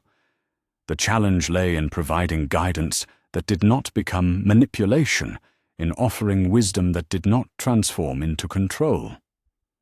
Some will require our help, he acknowledged, his voice carrying the weight of responsibility willingly accepted. Not conquest or imposed compliance, but partnership that includes sharing the hard-learned wisdom of restraint.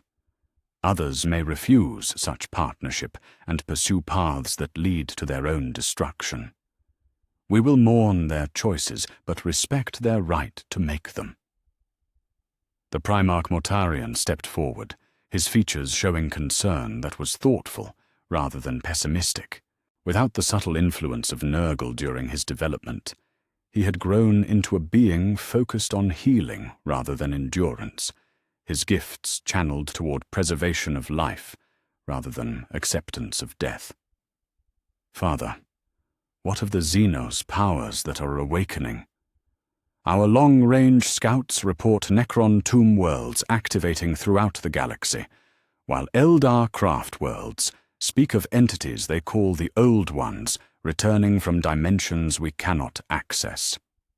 The Emperor's expression darkened as he contemplated threats that made the Chaos Gods seem straightforward by comparison.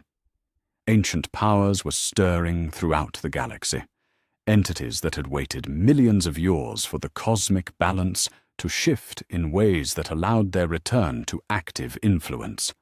Some might prove amenable to coexistence with a transformed humanity, but others would view any organic consciousness as an infestation to be cleansed from their domain. The Great Crusade will encounter opposition that our original plans never anticipated, he admitted, his consciousness touching probability, streams that showed potential conflicts spanning millennia. But we will face those challenges as allies united by choice rather than subjects bound by compulsion. The strength we have gained from freedom's embrace may prove sufficient to meet threats that would have overwhelmed us, while corruption drained our potential. The ceremony reached its crescendo as the Emperor stepped forward to personally bless each expeditionary fleet preparing for departure. Unlike the rituals that might have been performed while chaos corruption made such contact dangerous, his touch carried only benediction, the sharing of wisdom and strength without the risk of spiritual contamination. "Go forth not as conquerors but as ambassadors," he commanded, his voice reaching across dimensions to touch every consciousness that would participate in the transformed Great Crusade. "Seek not submission, but partnership. Offer not dominance, but alliance. And remember always that the greatest victory is not the defeat of enemies, but the transformation of strangers into friends." The first ships departed Terra's orbital docks as the ceremony concluded, their holds filled with gifts rather than weapons, their crews trained in diplomacy as much as warfare.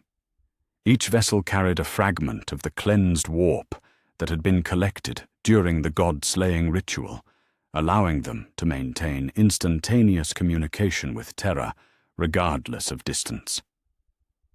Never again would human civilization be fragmented by isolation or misunderstanding. As the Emperor watched the fleets disappear into the warp currents that now carried only possibility rather than corruption, he reflected on the magnitude of what had been accomplished and what still lay ahead. The victory over the Chaos Gods had been absolute, but it had also revealed the true scope of the challenges that freedom would bring. Humanity would face the awakening Necrons with their star-killing technologies and their absolute conviction that organic life was an aberration to be corrected. They would encounter the returning Old Ones with their mastery of biological manipulation and their view of younger species as weapons to be shaped rather than partners to be respected. They would discover Xenos powers that had hidden during the Age of Chaos, now emerging to reclaim territories they considered their ancestral domain. But they would face these challenges as a species unleashed from the limitations that had constrained them for millions of years. Psychic potential that had been dangerous to explore now offered capabilities that could reshape reality itself.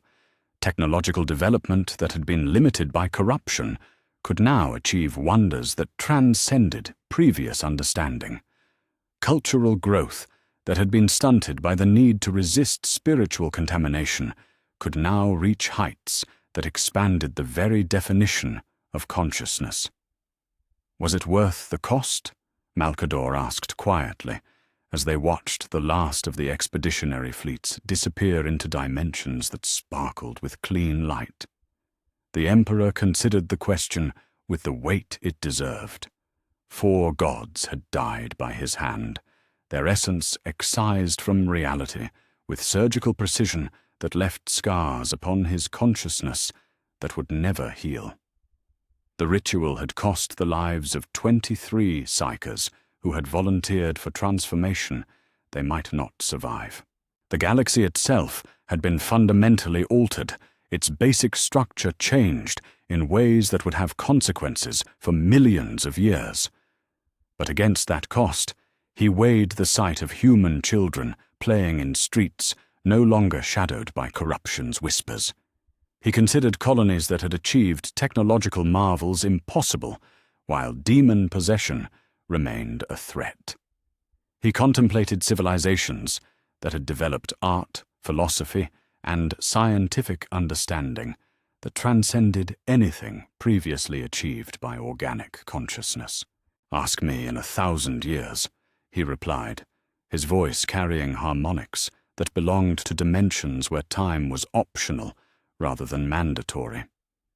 "When we see what humanity chooses to become with genuine freedom, when we discover whether consciousness unleashed from corruption will create wonders or horrors, when we learn if the alliance we offer will be strong enough to face the ancient powers that are awakening throughout the galaxy." Above them, Terra turned in its orbit around a sun that no longer had to compete with the malevolent light of warp storms and demon incursions. Across the galaxy, human colonies pursued development along lines that had been impossible, while external corruption provided both limitation and dark motivation. The future remained unwritten, its possibilities infinite and terrifying in their scope. The Great Crusade had been reborn, but its success would not be measured in worlds conquered or enemies defeated. Instead, it would be judged by the strength of the alliances it forged, the wisdom of the partnerships it created, and the ability of consciousness freed from corruption to choose paths that led to growth rather than destruction. In the depths of the Imperial Palace, an immortal being who had wagered everything on humanity's capacity for choice prepared to discover whether his faith had been justified or catastrophically misplaced. The gods were dead, the future was unwritten, and for the first time in the history of the galaxy, that uncertainty was beautiful rather than terrifying. The Great Crusade sailed forth into stars that no longer whispered with malevolent voices, carrying not the certainty of conquest, but the hope of alliance. Not the promise of dominance, but the possibility of partnership. What would emerge from that hope remained to be seen, but it would be determined by genuine choice rather than divine manipulation. And in that choice lay either humanity's greatest triumph or its most spectacular failure. Time alone would tell which path consciousness would choose when finally free to choose for itself.